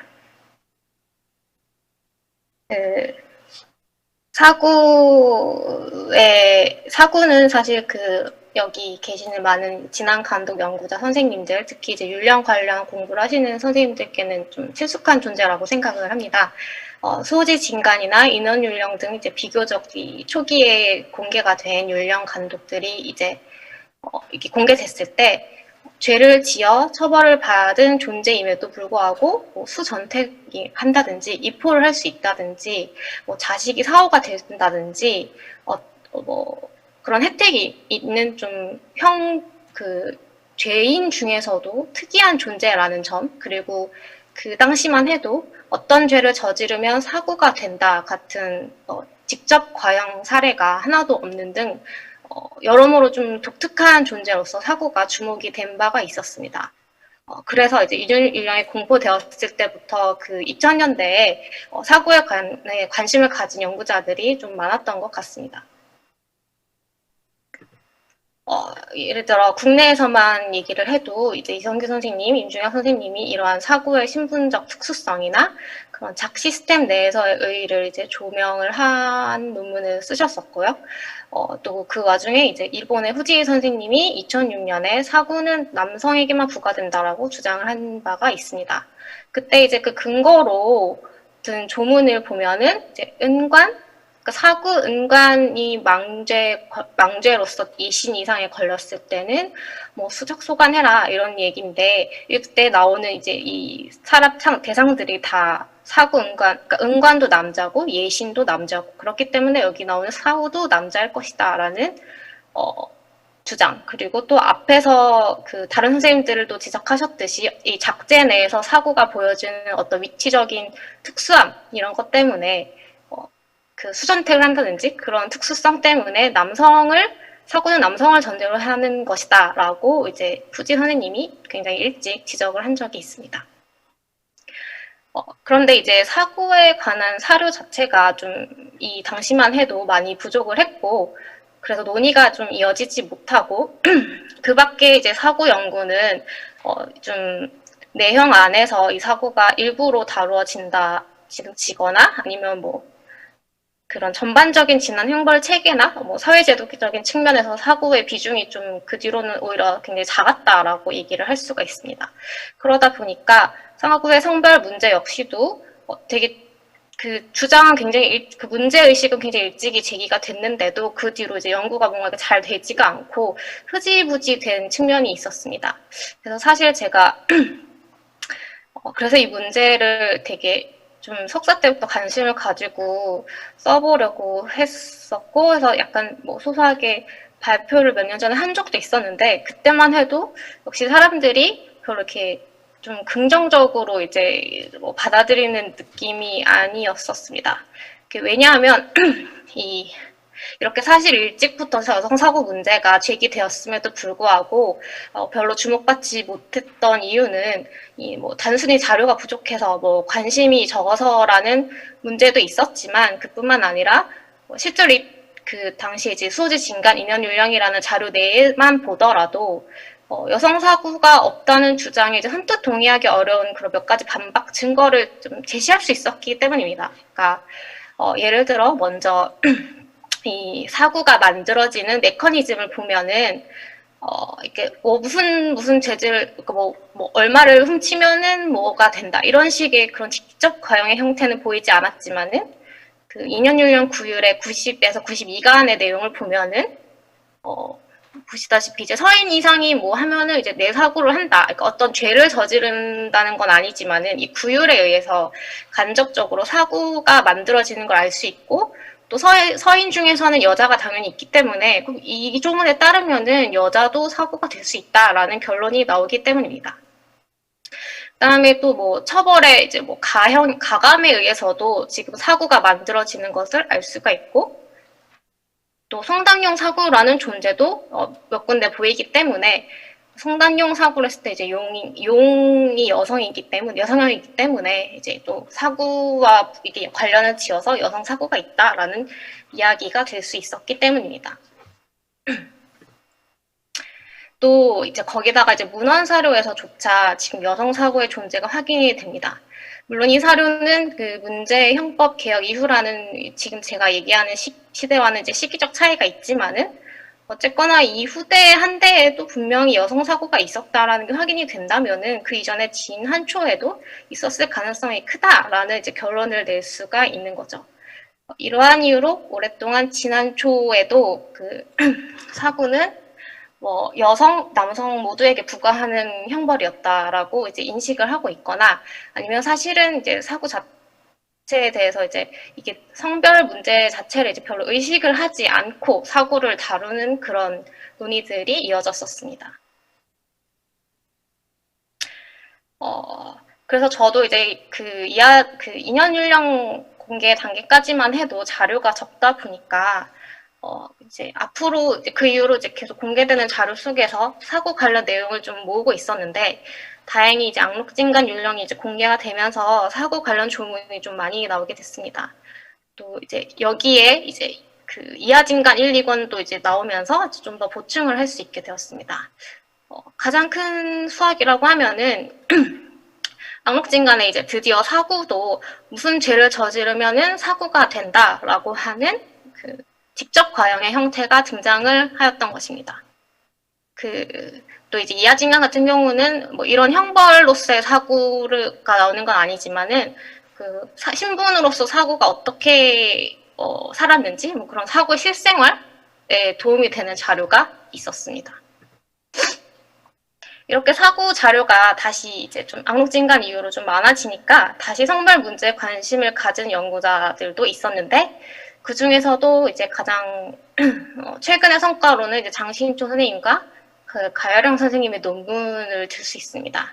그런데 이제 장신초 선생님은 여전히 지난 초에도 사고는 남녀 모두에게 부과되는 형벌이었다라고 보고 있고요. 다만 이제 시대별로 이게 원래 남녀 모두 사고라 불렀다가 이후에는 사고, 자교사고로 성별 명칭이 달라졌다가 나중에 동안에 가면 다시 사고로 통합된다라는 식으로 시대적 변천이 있었다라고 이해를 하고 있습니다. 반면에 가열영 선생님은 예전에 나왔던 그 후지희 선생님 논지와 상당히 비슷한데요.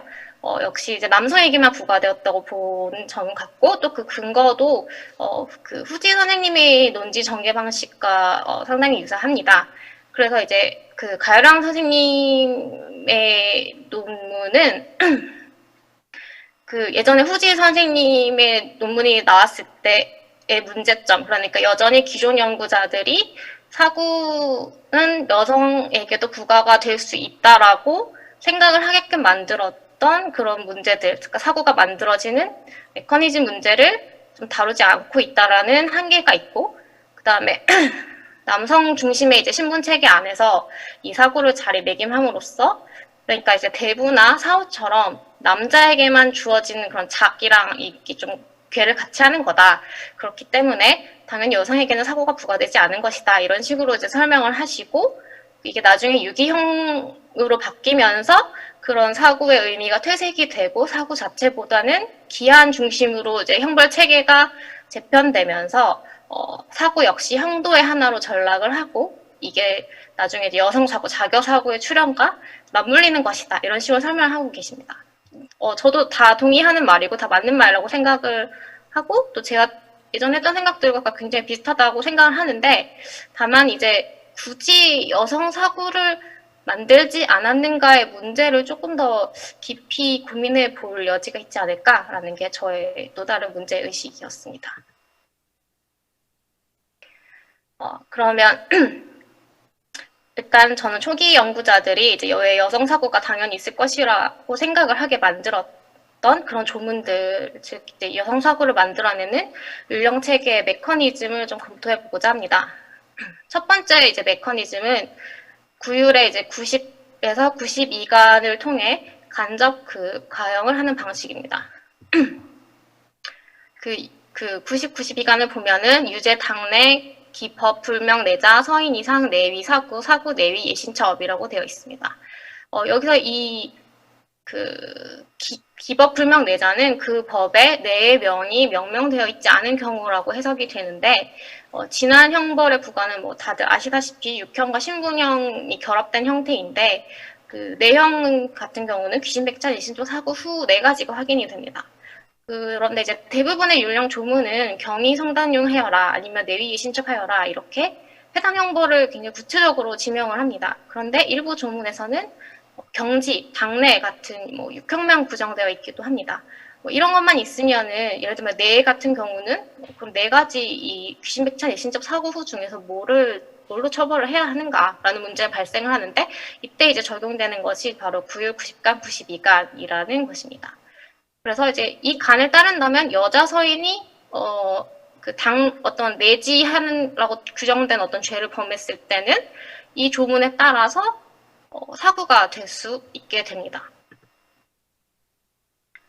그런데 문제는 구율의 88, 89간을 보면은 여자는 당내여도 속내로 처리한다라는 규정이 있습니다. 이 조문을 적용하면 구율 90, 92간에 의해서 사고가 되는 게 아니라 아예 이제 속내로 감형이 됩니다. 그래서 이 조문에 의해서 구율 90, 92간이 설령 있다고 해도 여전히 여성은 사고가 될 수 없다라는 결론을 낼 수 있습니다.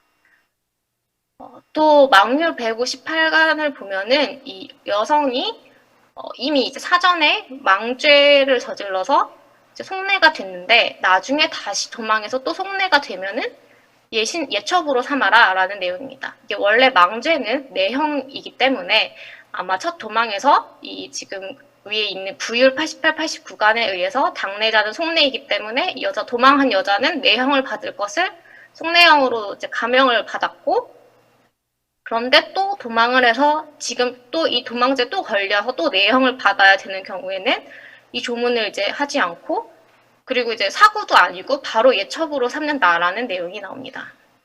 그러니까 이 조문을 봐도 여성은 뭐 내죄를 2번을 저질러도, 뭐 첫 번째 내죄를 저질러도 두 번째 내죄를 저질러도 다 사고가 되지는 않습니다. 즉 이제 9율 90, 92강만 보면은 이론적으로는 여성 사고가 존재할 수 있는데, 이런 다른 조문의 상황과 구체적으로 이제 생각을 해보면은 실제로는 이 9율 90, 92간에 의해서 여성 사고가 만들어지지는 않았다라는 이야기입니다. 그 두 번째 여성 사고를 만들어낼 수 있는 그 메커니즘은 이제 형벌의 가감에 의한 것입니다. 고율 126간에서 131간을 보면은 이제 신고 내용이 정확하지 않거나 혹은 자수라는 경우 처벌할 때 감 1등을 해주는데 그 중에서도 이제 내위 예신첩죄였으면 내위 사고로 해주고 뭐 사고죄였으면은 속내로 해준다 이런 식으로 되어 있어서 예신첩, 사고, 속내라는 어떤 형벌의 등급화를 할 수가 있는데요. 만약에 이 조문을 따른다면 어떤 여성이 예신첩죄를 고불심하거나 그 선자고를 하는 경우 사고로 감형이 될 수 있다는 이야기가 됩니다. 그러면은 이제 여성사고가 있는 것이 아닌가 이렇게 생각이 드는데 그런데 이제 아까 나왔던 그 감형해주는 고율의 조문을 보면은 그 귀신백찬죄라는 것이 또 나옵니다. 그래서 귀신백찬죄는 내위 예신첩으로 한다라는 그 구절이 있는데 아시다시피 귀신백찬형은 그 상조 이상의 유작자가 성단용죄를 저질렀을 때 감형으로 받는 조처이지 어떤 죄를 저지르면 이 죄는 귀신백찬죄이다 이렇게 되는 형벌이 아닙니다. 그래서 고율의 귀신백찬죄라고 하는 것은 이미 어떤 성단용죄를 저지른 사람이 부율의 이 82간 상조 이상의 작을 가진 사람이라서 귀신백찬으로 되는 상황이 먼저 발생을 해야지 이 귀신백찬죄라는 말이 형성이 된다라는 것이 저의 생각입니다.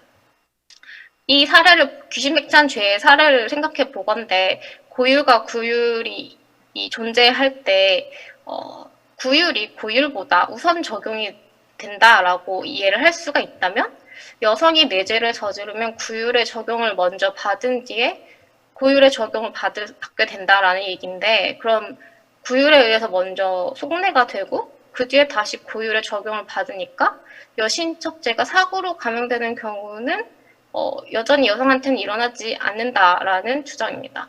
그래서 결론적으로 지금 구율 90, 92간의 그 기법 불명 내자의 사례 혹은 어떤 형벌의 가감 등의 간접 과형으로는 지금 여성 사고가 만들어지지는 않는다는 결론이 나옵니다. 그리고 처음에 말씀드렸다시피 악록진간 이전까지는 이렇게 사고가 되는 방식은 간접 과형의 형태로밖에 존재가 확인이 되지 않았습니다. 그런데 악록진간에서는 되게 몇 개 안 되긴 하는데 어떤 죄를 저지르면 내위 사고가 된다. 이거는 그런 죄다라고 이제 사고가 지명된 처벌이 있습니다. 이거를 이제 제가 직접 과형이라고 표현을 했는데 되게 공교롭게도 보시면은 지금 사자, 취소의 리, 그리고 예신이 무엇을 뭐 어쩌고 했을 때 그리고 공정의 책임자, 그리고 그걸 관리하는 리가 모두 이 지금 사고형이 적용이 되는 대상들입니다. 다시 말해서 이 지금 사고가 된다라고 규정된 죄들은 다 이 죄를 저지르는 사람들은 남자일 수밖에 없는 상황이라는 거죠. 네. 또 그 밖에 처벌로서 과형의 형태는 아니지만은 또 간접적으로 사고가 남성임을 알려주는 또 다른 간문들이 몇 개가 있습니다. 이게 사실은 뭐 후지 선생님이나 아까 가여령 선생님이 주목했던 그 증거로 됐던 부분이 사실 이 부분인데요. 사고에 대한 규정을 보면 이제 같이 나오는 뭐 애들이 다 뭐 응관, 예신 뭐 이런 사람들이고 뭐 군하리 이런 사람들이고 이들은 다 뭐 내용을 봐도 뭐 좌나 사로 삼지 말라, 혼도로 뭐 삼지 말라 이런 내용 이고 뭐 부인이 어쩌고저쩌고 뭐 이런 내용이기 때문에 여기 나오는 사고가 남자일 수밖에 없다라는 논리를 도출을 하고 있는 것입니다. 이렇게 직접적으로나 간접적으로나 지금 여성 사고의 존재가 진과 한초의 율령에서 보이지 않는다면은 그래서 없다라는 결론을 내릴 수 있다면은 그러면 이제 사고가 원래 하는 기본 역할이라는 거는 그 이 명칭에서 알 수 있듯이 도예들의 노동을 감시하는 그게 대표적인 업무인데 그러면 이게 다 뭐 남자만 했냐? 그러면 이제 진짜 사고의 일을 하는 게 남자밖에 없었을까라는 의문을 들 수가 있습니다.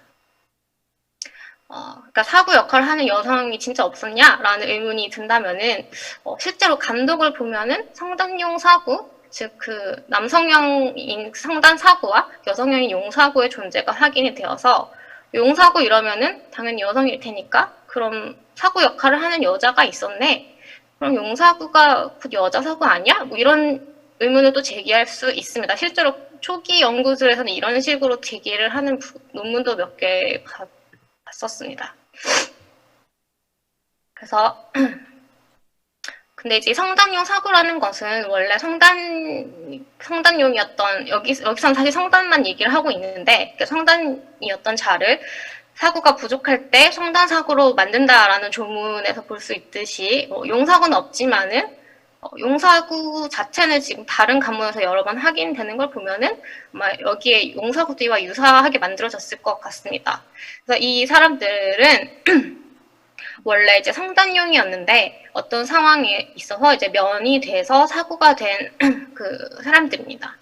그래서 그 지금 진간에 보시면 예신적 성단용지 사구, 거자 속죄, 개성단용자, 물책의식이라는 그 규정이 있는데 사실 성단용은 원래 관에서 의식을 체크하게 되어 있는 그러니까 물책의식, 성단용에게는 원래 물책의식을 하는 것이고 예신척과 사구의 경우에는 경우에 따라서 뭐 그럴 수도 있지만은 자기들이 특히 뭐 예신을 뭐 외처가 있거나 그러면 자기들이 알아서 이걸 마련을 하게 되어 있었습니다.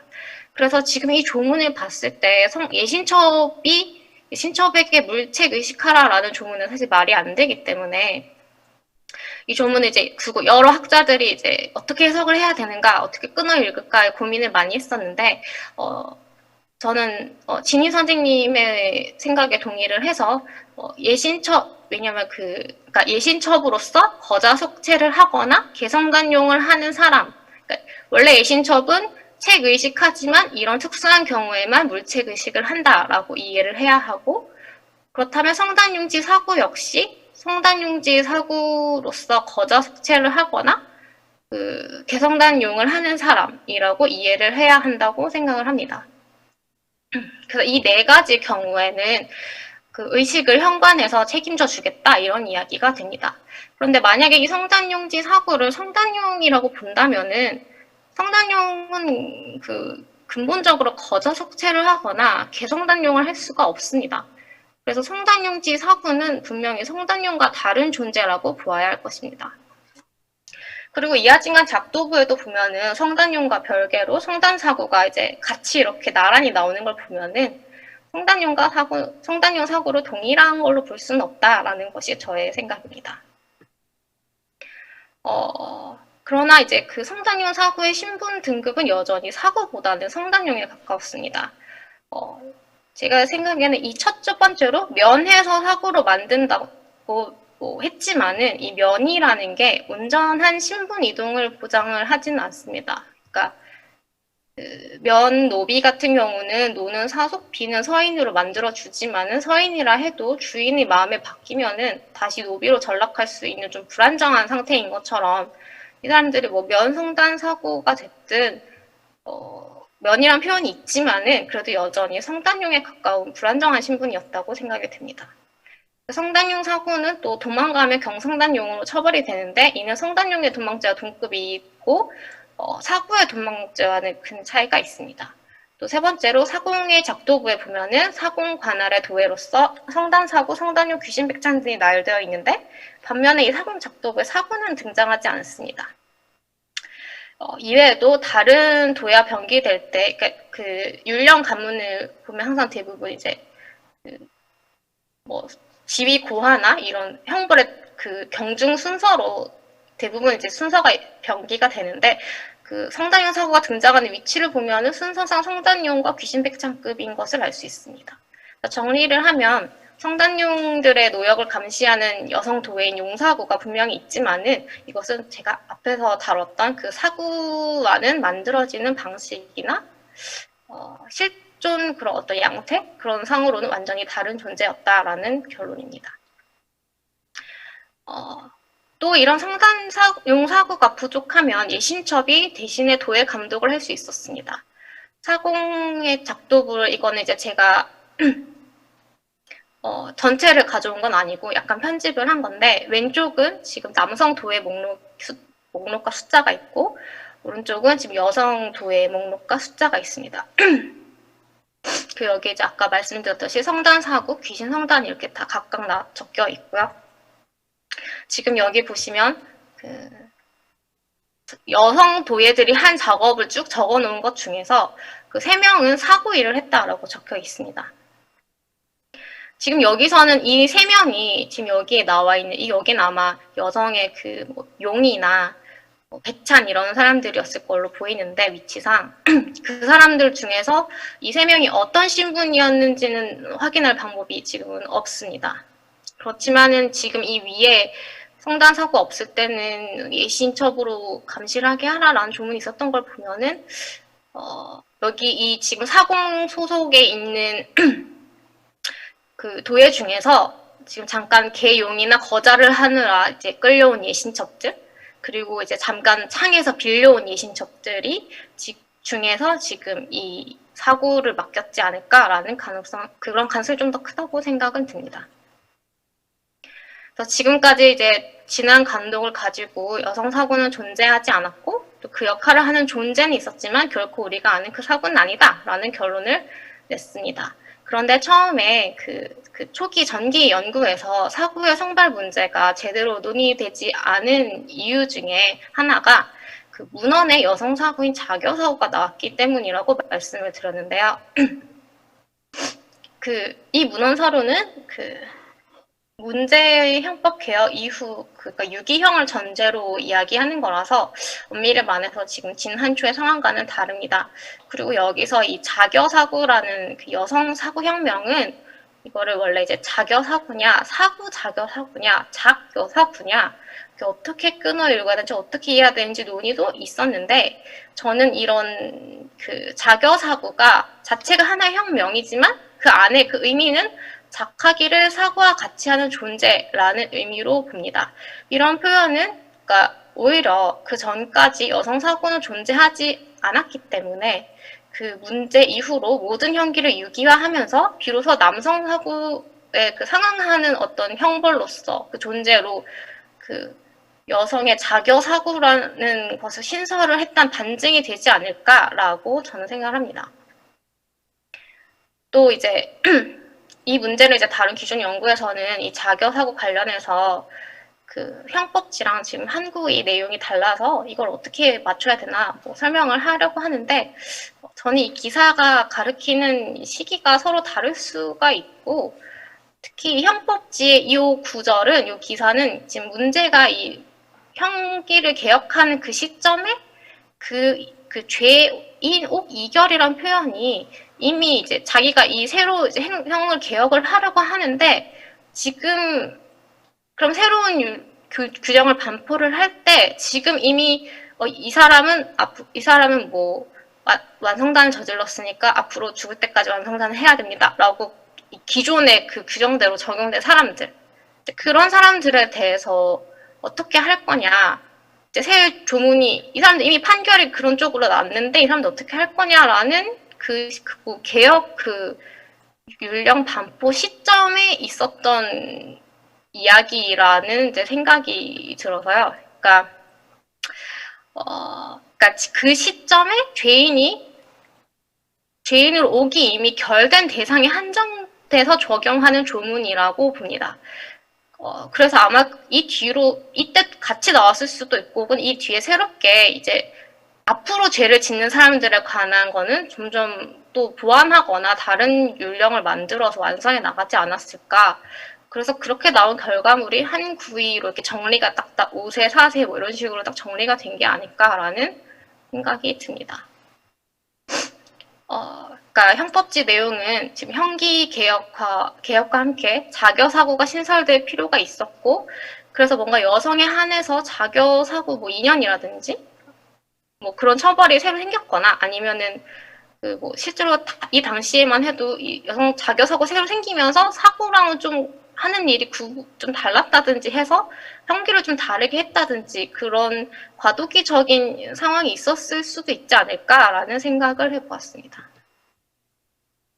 네, 그래서 지금까지 진한초의 사고형은 여성에게는 부과되지 않았다는 점을 확인해 왔습니다.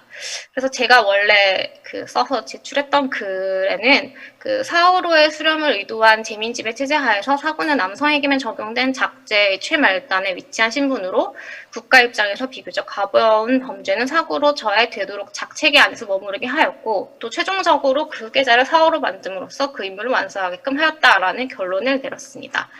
왜냐하면 사고에 여자가 없다면은, 또 그리고 실제로 직접 과형하는 이 조문이 굉장히 적기 때문에 당연히 이제 다른 첩으로 생겨나는 뭐 예신첩이나 성단용 이런 것보다는 숫자가 적을 것이고, 사고 관련 전체 그냥 규정 관문 자체도 상대적으로 적습니다. 그래서 이런 결론을 냈던 것이고, 또 이제 기존 선생님들이 사실 다 말씀하셨던 부분인데요. 그런데 이제 국가의 의도가 정말로 이 작제 시스템 안에서 이제 그래도 경범죄 사람들을 많이 작제 시스템 안에서 체류하게 하고, 사람들을 이제 많이 밖으로 떨어뜨리지 않게 하고, 이걸 다 4호로 수렴하려고 만든 것이다라는 게 국가의 의도라고 한다면은, 오히려 사고형에 처해지는 범죄자가 다른 범죄형 처벌보다 많아야 이게 4호로의 수렴 시스템이 완성이 되는 게 아닌가라는 생각이 들었습니다. 또 게다가 이제 구율 90에서 92간에 의해서 이제 남성 한정이긴 하지만 성인 이상이 내죄를 저지르면 자동으로 사고가 된다면은 진한조 사람들이 특별히 흉악하지 않고서야 중범죄자보다는 경범죄자 숫자가 많은 게 저는 정상이라고 생각이 드는데, 지금 사고 관련된 출토 간문을 보면은 사고가 그렇게 많지 않은데 진짜로 그렇게 많지 않았을까라는 의문이 좀 다시금 들었습니다. 그래서 사고와 종종 병기되는 은관이나 군하리 같은 존재들과도 비교를 하고, 여러모로 지금 사고의 존재의에 대해서 좀 다시 고민해 볼 필요가 있을 것 같다. 그냥 단순히 이런 작제 시스템 안에서 사고가 이런 특수한 존재였다라는 이제 기존의 해석을 떠나서 좀 더 다시 생각을 해야 하지 않을까. 이건 좀 더 공부를 해서 후속 연구로 좀 보충하고자 하고 있습니다. 네, 이상입니다. 감사합니다. 네, 박유미 선생님 발표 감사합니다. 박유미 선생님은 진한초의 이제 사구에 대해서, 특히 사구의 성별이 남성으로 이제 한정되었다는 것에 대해서 이제 발표를 해주셨습니다. 박유미 선생님 발표에 대해서 경북대 임락수론의 김진우 선생님께서 이제 토론을 해주시겠습니다.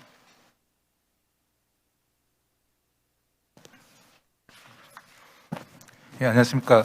박윤미 선생님 발표 잘 들었습니다. 토론을 맡은 김진우입니다. 박윤미 선생님의 어떤 꼼꼼하고 아주 세밀한 분석, 그리고 그 분석을 통해서 이제 설득력 있는 이제 논지 그 결론까지 아주 흥미롭게 잘 읽고 또 들었습니다. 이 박유미 선생님의 발표는 방금 발표 다 들었겠지만은 진한초의 그 형벌 체계 중에서 사구의 성격에 대해서 이제 분석하고 있습니다. 이 사구가 이제 흥미로운 게, 기본적으로는 그 같은 형도의 노역을 감시하는 역할이라는 의미가 하나 있고, 그 역할 속에서 이제 이 형벌 체계 안에서 좀 가장 가벼운 형태로서의 이 위치하는 그 형도의 이름 또는 형벌의 이름으로서의 사구, 보통 이제 내위 사구라고 표현되는데요.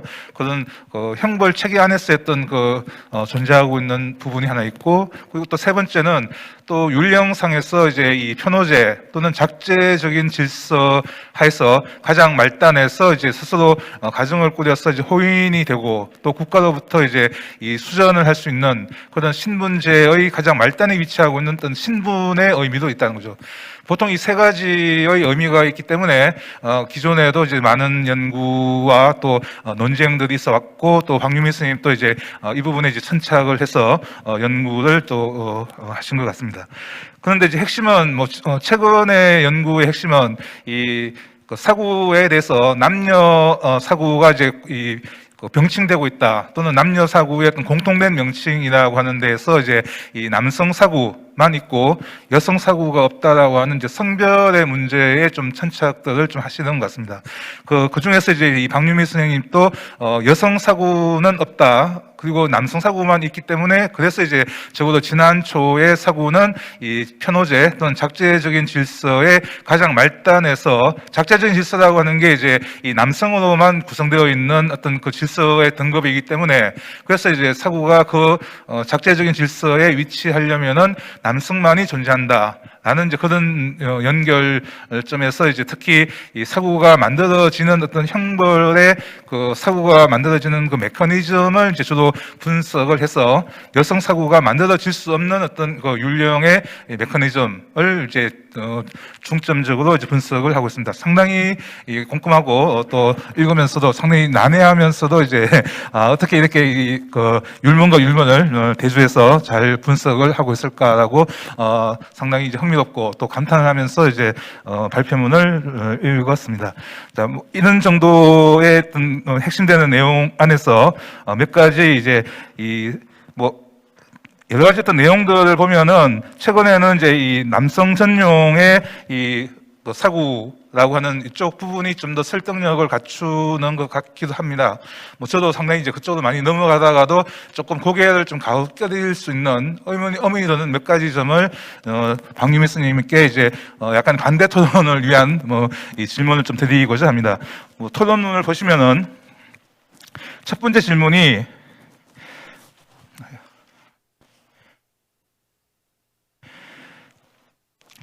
보통 지난초 형도의 명칭이 이제 기본적으로 이 동급의 어떤 형벌에 대해서 남녀가 이제 병칭이 되고 있죠. 성단에 용이 있고, 그리고 이제 기신의 백찬이 있고, 그리고 예신의 첩이 있는, 그래서 예신첩, 뭐 기신 백찬, 성단용이라고 이제 이 병칭을 하는데, 그 중에서 이제 그 예신첩에 조금 더 한 등급 위인 사고의 경우에는 사고라고 하는 그 남성 만 한정될 수 있는 또는 뭐 남녀 공통의 명칭이 될 수도 있는 어쨌든 하나의 명칭만 있다는 거죠. 남녀의 각각의 어떤 명칭이 이제 병칭되는 것이 아니라 사고 하나만 있기 때문에 그래서 이제 사고에 대해서 남성 전용설이 이제 나오게 되는데 그렇다면 이제 아까 아마 박유미 스님 또 좀 말씀을 하셨습니다만은 이 여성 형도에 대해서 남성 사고만이 있다면은 여성 형도의 노력은 그럼 누가 감시했겠는가? 라고 이제 하는 그런 이제 의문점이 이제 당연히 나올 수밖에 없는 거죠.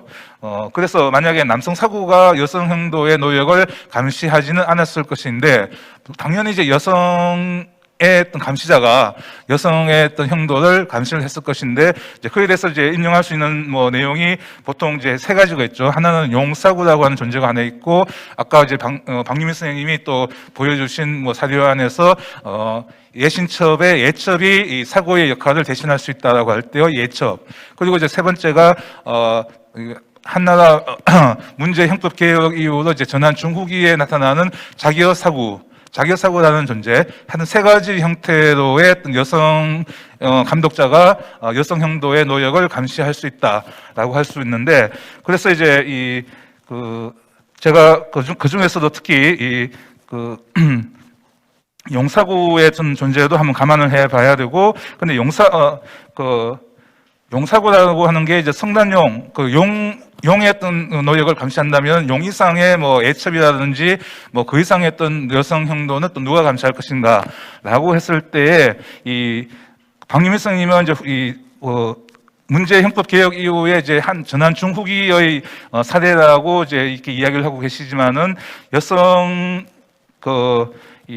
여성의 형벌로서 이제 남성의 어떤 그 형벌에 대응하는 걸로 이미 그 악록진간사의 377간을 보면은 뭐 6월 기 여자 작 거현 이당 수일이라고 해서 요 부분이 이제 수벌을 쓰는 남성의 대응해서 이제 여성의 형벌로서 현에서 이제 그 노력을 하게끔 하는 그런 율문으로 이제 이해를 한다면은 일종의 여성 행벌로서 이 자계용법, 즉 자겨 사고라고 하는 형태로의 이 여성 그 노역 감시의 어떤 존재가 이미 그 진대에서부터 하나의 어떤 용례를 어떤 생각을 할 수 있지 않을까. 그래서 이제 굳이 이 후한 그 한대의 경우라고 한정하지 말고 이 자겨 사고라고 하는 형태의 이 존재를 좀 폭넓게 생각을 좀 할 여지는 없을까라고 한번 생각을 해봤습니다.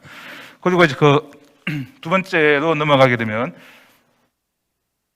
이 박민수 스님의 발표에서 이제 좀 많이 분석을 하고 있는 부분 중에서 이 성난용지 사구를 좀 신분이 이 사고의 일을 하고 있지만은 여전히 이제 성난용에 가깝다라고 하면서 이제 이 성난 사구와 이제 좀 동일하게 보면서 일종의 이 면을 이 완전한 신분 변동이 아니라 일종의 뭐 중간 상태 또는 가로기 상태라고 이런 이제 좀 표현을 하고 계시는데 이 율령에서 이 면, 이위, 면이 서인 이렇게 하는 이 이위라고 하는 것은 이 법적으로 엄밀하게 이제 신분은 확실하게 바뀌는 거죠. 신분은 바뀌어서 결론적으로 말하자면 성난용에 가까운 상태가 아니라 사구로 완전히 신분이 바뀐 상태에서 이제 이 사구가 된 레온을 내위 사구라는 내형을 받은 사구가 아니라 성난에서 이제 이 면에서 사구가 되었다라고 하는 것을 밝히고 있는 것이 아닌가. 그래서 성난 사구라고 하는 것은 좀 그렇게 이제 좀 신분이 좀 아까 성난용에 가까운 또는 뭐 일종의 중간 상태 이렇게 보는 해석에는 좀 약간 잘 동의가 되지 않았다고 이제 하겠습니다. 그래서 이 성난용지 사구와 이 면 성난의 어떤 그 사구의 그 두 가지 이 표현은 좀 구분을 해야 되지 않을까라고 생각이 듭니다. 그래서 이제 아까 말했던 그 이 용사구라고 하는 것도 여성 형도를 감시하는 여성 사구로서의 용사구를 좀 특정을 그렇게 하면 이제 할 수 있지 않을까라는 뭐 그런 생각을 같이 해봤습니다.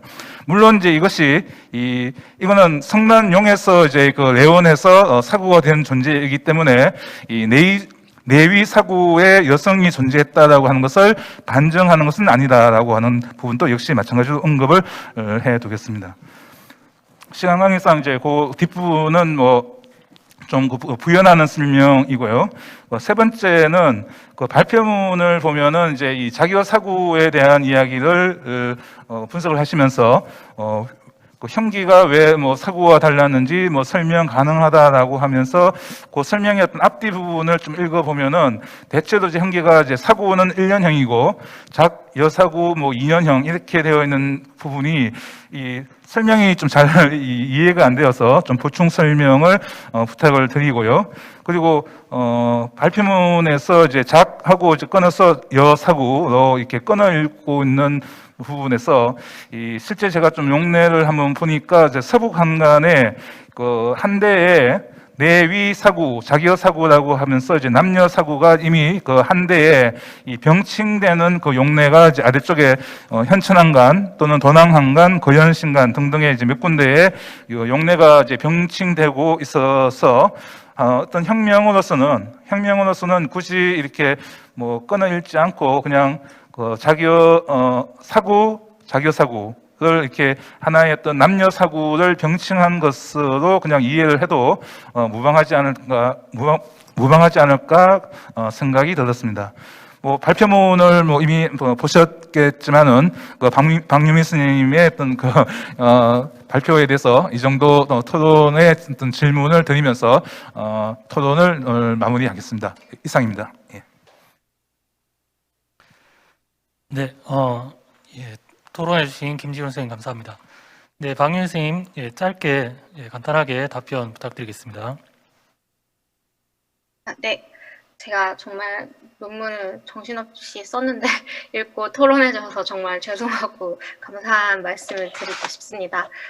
사실 제가 선생님 토론문을 좀 어제 미리 보고 좋은 지적을 받아들여서 발표문을 좀 선생님 질문에 이제 답변을 최대한 할 수 있도록 좀 보충을 했었는데 그래도 제가 다시 답변을 해보도록 하겠습니다. 첫 번째로 이제 여성 형도의 노역 감시 부분에 대해서 저도 이제 용사구가 선생님 말씀대로 용사구가 그런 여성들의 그 도의 감시를 하는 그 여성 사구의 역할을 했다고 보고요. 또 이신첩이 여성 사구의 역할도 했다고 봅니다. 그런데 이제 좀 작게 관해서 악록의 그 337간 같은 경우는 사실 앞에 내용이 잘려서 그 어떤 상황을 얘기하는 것이 판단을 하기가 어렵습니다. 그러니까 선생님은 이제 여자 거현을 지금 그 수자를 서는 것에 어떤 대체 복무로 생각을 하시는 것 같은데, 저는 이 조문에 한해서는 앞에 내용을 좀 중요하지 않을까라는 생각이 듭니다. 그리고 또 물론 이제 선생님 말씀대로 그 자기라고 이런 식으로 대체 복무, 어떤 없는 것에 대해서 여성형이 없는 것에 대해서의 그 대체 복무 가능성은 좀 더 앞으로 당겨서 봐도 되지 않을까라는 생각은 그럴 수 있다는 생각이 듭니다. 이제 문제 이전에, 그러니까 문제 때 이 모든 형기의 유기화가 갑자기 개혁이 된 게 아니라 이미 그 이전부터 이런 형기의 유기화의 흐름이 있었다라는 연구가 있었던 걸로 저희가 기억을 하는데요. 만약 그런 연구를 생각을 해보면은 이런 식의 그 문제 개혁 자체가 갑자기 생겨난 게 아니라 이전부터 진행이 되어 온 것이라고 한다면은 하는 대체 복무로서 착한 그런 것들도 이전부터 유사하게 존재하였고 거기에 착안을 했을 가능성도 있다고는 생각을 합니다. 네. 그리고 두 번째로는 이제 성단용지 사고에 관해서 말씀을 하셨는데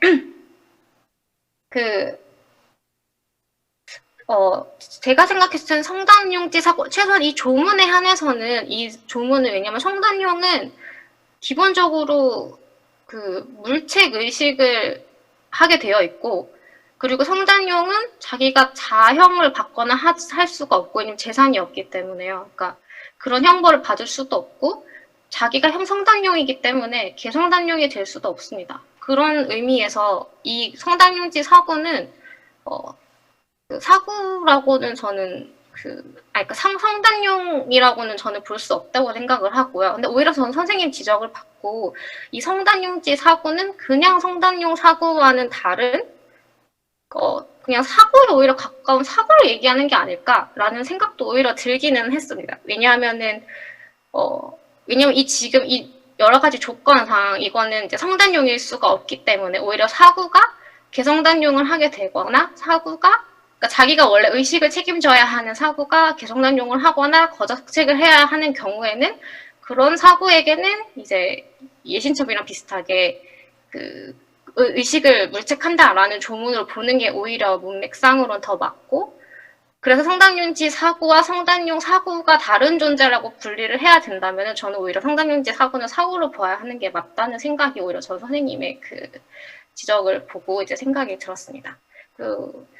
세 번째는 저도 선생님 말씀대로 자교사고로 여성 성도용으로 생각을 했는데 제가 글을 잘 못 적어가지고 죄송합니다. 네, 이상입니다. 네, 답변 감사합니다. 혹시 김진우 선생님 예. 자, 그러면 네. 여기서 그냥 바로 할까요? 아까 그 세 번째 질문에 그 사고가 1년형이고 이제 이 자기어 사고가 2년형이라고 하는 부분에 대한 그 설명 부분이 좀 잘 이해가 안 돼서 그런데 왜 형기가 달라졌는지에 대한 좀 설명을 좀 부탁드리겠습니다. 네, 죄송합니다. 제가 그거는 빠뜨렸네요. 네. 그러니까 그것도 사실 아까 제가 좀 중앙부원 설명을 하긴 했는데 이 형법지에 나오는 이 조문 자체가 죄인 옥 이결이라는 그 구절 자체가 이게 지금 이 형벌 개혁을 실시를 했을 때 지금 이후에 이 죄를 저지른 사람이 아니라 지금 어떤 죄를 저질러서 그 사람이 지금 판결을 받아서 뭐 구류가 된 상태.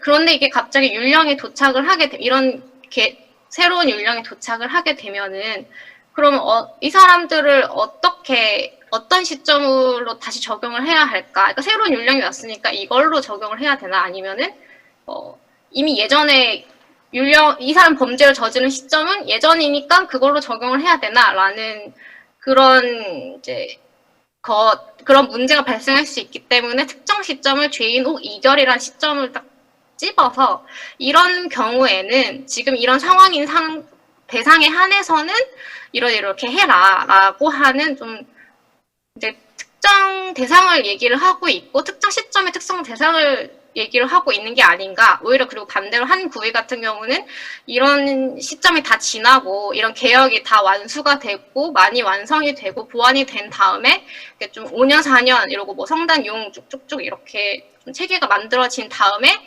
사구와 자교 사구가 다 그 여성과 남성 그 형벌이 동일하게 이제 그 면수가 이제 동일하게 딱딱딱 이제 맞는 그런 체계가 만들어진 이후의 것이기 때문에 이 두 개가 차이가 날 수 있다라는 게 저의 그 생각이었습니다. 네, 예. 지정 토론이 끝나고 이제 플로어 토론 진행하도록 하겠습니다. 혹시 박유미 선생님 발표에 대해서 질문하실 분은 예, 손을 들어서 말씀해 주시면 감사하겠습니다.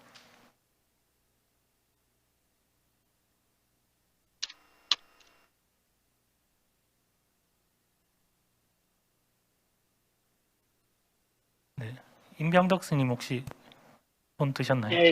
예, 제가 좀 잠깐 말씀드리면요. 제가 이 부분 공부를 요새 안 해서 잘 모르거든요. 그래서 이제 게다가 이제 뭐 원래부터 기억력도 안 좋아서 그 방 선생님 논문과 오늘 발표 내용은 사실 좀 천천히 꼼꼼히 읽어봐야지 제가 이해가 갈 것 같아요. 이해가 될 듯 하다가 되지 않고 뭐 그런 건데요. 기본적으로는 저한테 문제가 있다고 생각을 합니다.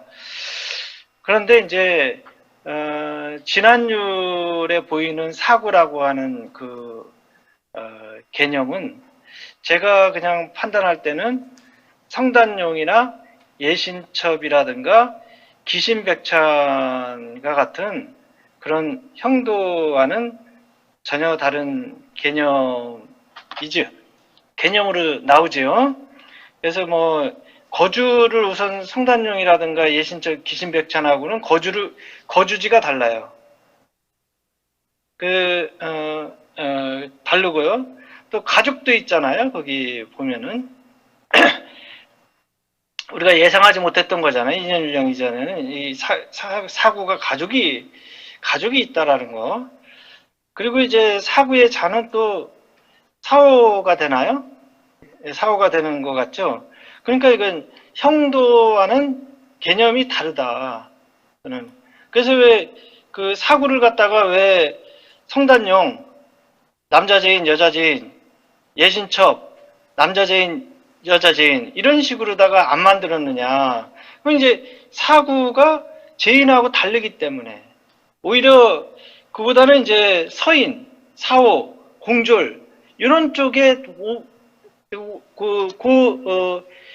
서인, 사오, 공졸하고 성단용, 예신첩, 기신백찬 사이에 있지만 오히려 서인이라든가 이런 쪽에 더 가까운 존재가 이제 그 진환율의 사구라고 생각을 합니다. 그래서 이제 그 성단용 사구나 성단용 사구나 성단 사구나 용 사구는 제가 그냥 좀 자세히 좀 저도 봐야지 알 것 같은데 뭐 가족을 거느리고 있는 사구와는 좀 존재 형태가 다른 것 아닌가 뭐 그런 생각이 들었고요. 그리고 이제 성단용이나 예신첩은 분명한 과형이 분명하게 나오잖아요. 과형. 예를 들면 660전이면 성단용 도둑질, 110전 했으면 예신첩. 근데 이제 뭐 몇 가지 이제 우리 방 선생님께서 그 과형으로 인한 사례를 제시했지만 좀 분명하지가 않아요. 그 부분이. 그 성단용이나 예신첩처럼 명백하게 도둑질해가지고 뭐 그 처벌받는 그런 구체적인 조항은 아닌 것처럼 보여서 그 규정도 좀 더 한번 세심하게 좀 보셔야 되지 않을까. 그리고 이제 자꾸 이제 그 사고를 갖다가 이제 지난율의 사고와 그 다음에 뭐 이제 문제 형제개혁 이후의 사고 하고 이제 그 연결해 가지고 이렇게 쭉 보려고 하잖아요. 그런데 지난율의 사고하고 문제의 형제개혁 이후의 사고와는 정말 완전히 다른, 전혀 연결이 좀 안 되는 그런 개념으로 좀 보여야 되지 않을까. 용어를 빼고서는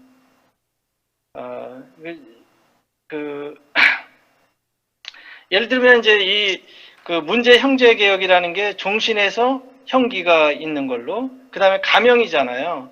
근데 뭐 예를 들어서 이제 육형 폐지 그러면 성단용 분명히 가명이잖아요. 형기를 종신에서 형기를 제정하고, 예신첩 가명이죠. 다 가명인데 사구를 가명이라고 할 수 있는가. 이게 원래 서인과 같은 거의 그런 존재였는데 형기가 만들어지잖아요. 명백한 형도가 되죠. 그래서 문제 형제 개혁하고 그 이전의 사구는 좀 연결이 잘 안 된다. 뭐 이런 생각이 좀 들었습니다. 저도 방 선생님 그 글을 제가 이제 한번 자세히 읽고서 이 부분에 관심을 가지도록 하겠습니다. 네. 그런 제 약간의 느낌을 말씀드립니다. 네, 방 교수님 바로 답변 부탁드립니다. 네, 질문이 좀 많으셔가지고 제가 기억을 다 할 수 있을지 모르겠는데, 일단은 사구가 이제 기존 성단용 이신첩 귀신백창 같은 애들이랑 다르다라고 하신 부분에서 이제 거주지가 다르고 가족이 있고 자식이 사후가 된다, 이런 부분을 드셨는데, 저는 일단 이게 다른 기존 연구에서 지적된 적도 있는데, 거주지가 다르긴 하지만 사후도 내형을 받는 이상은 이제 내형을 받고 일단 털을 밀었고, 그건 겉으로 티가 나는 사람이잖아요, 형도라는 것이. 그렇기 때문에 아무리 일반 리 안에서 가족들이랑 거주를 하고 있었더라 하더라도 사람들 사이에서 이 사람은 사고다라는 게 다 보이고 티가 나게 되어 있었던 점에서는 일반 서인이랑 같다고 보기는, 이 사람 실제로 생활이 그렇게 서인처럼 생활할 수 있었을까라는 생각이 들고요. 그 다음에 이제 예신도 가족이 있습니다. 예신은 심지어 서인 이상을 처로 삼을 수도 있었어요.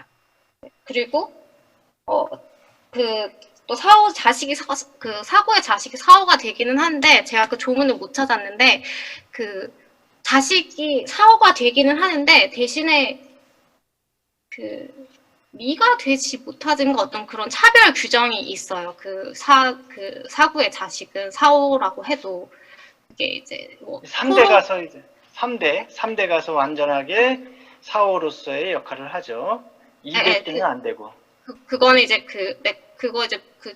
그거는 최서 후부일 때 3대로 하는 걸 알고 있는데, 그런 개념이 다른 신분에도 거의 3대 이후에야지, 똑같은 사후라 하더라도 서인의 자식이 사후가 돼도 그 사후가 사후의 자식이 사후가 된 거와는 다르다. 마찬가지로 이제 이쪽에 이제 사구의 자식도 사후가 되지만 이제 소리가 되기는 될 수가 없다. 이렇게 이해가 됩니다.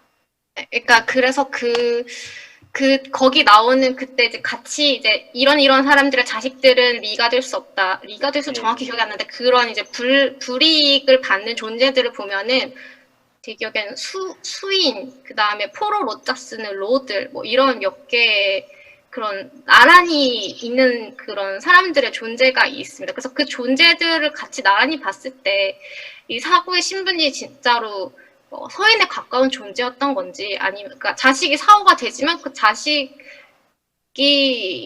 이런 불이익을 받는다고 할 때 같이 병렬되는 존재들을 봤을 때 오히려 형도에 가깝지 않았나라는 생각은 오히려 들기는 합니다. 네. 그리고 처벌이 구체적이 않아서 좀, 그러니까 뭐 도율, 도적, 뭐 예신첩, 뭐 얼마를 훔치면 예신첩, 뭐 완성단위 이런 거랑 좀 다르다라고 말씀을 하셨는데,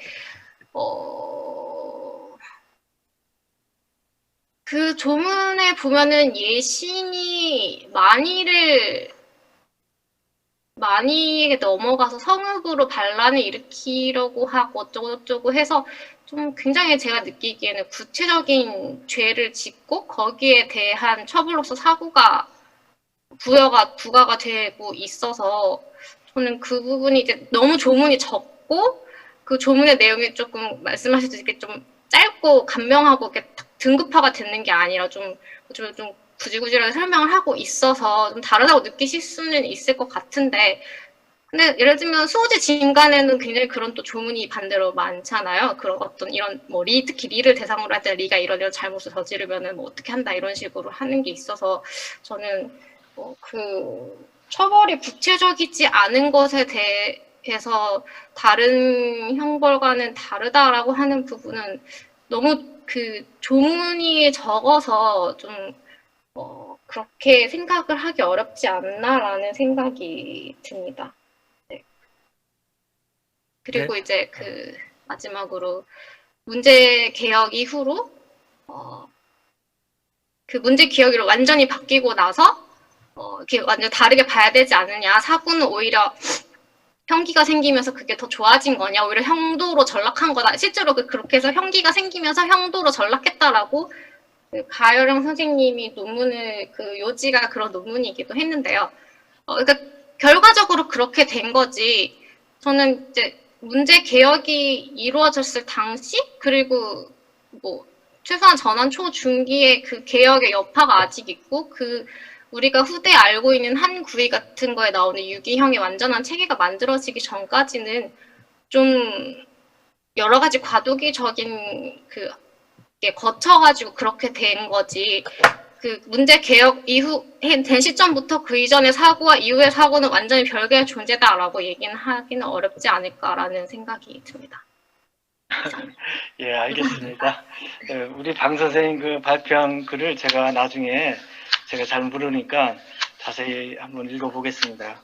감사합니다. 네, 네, 질문하고 답변 감사드립니다.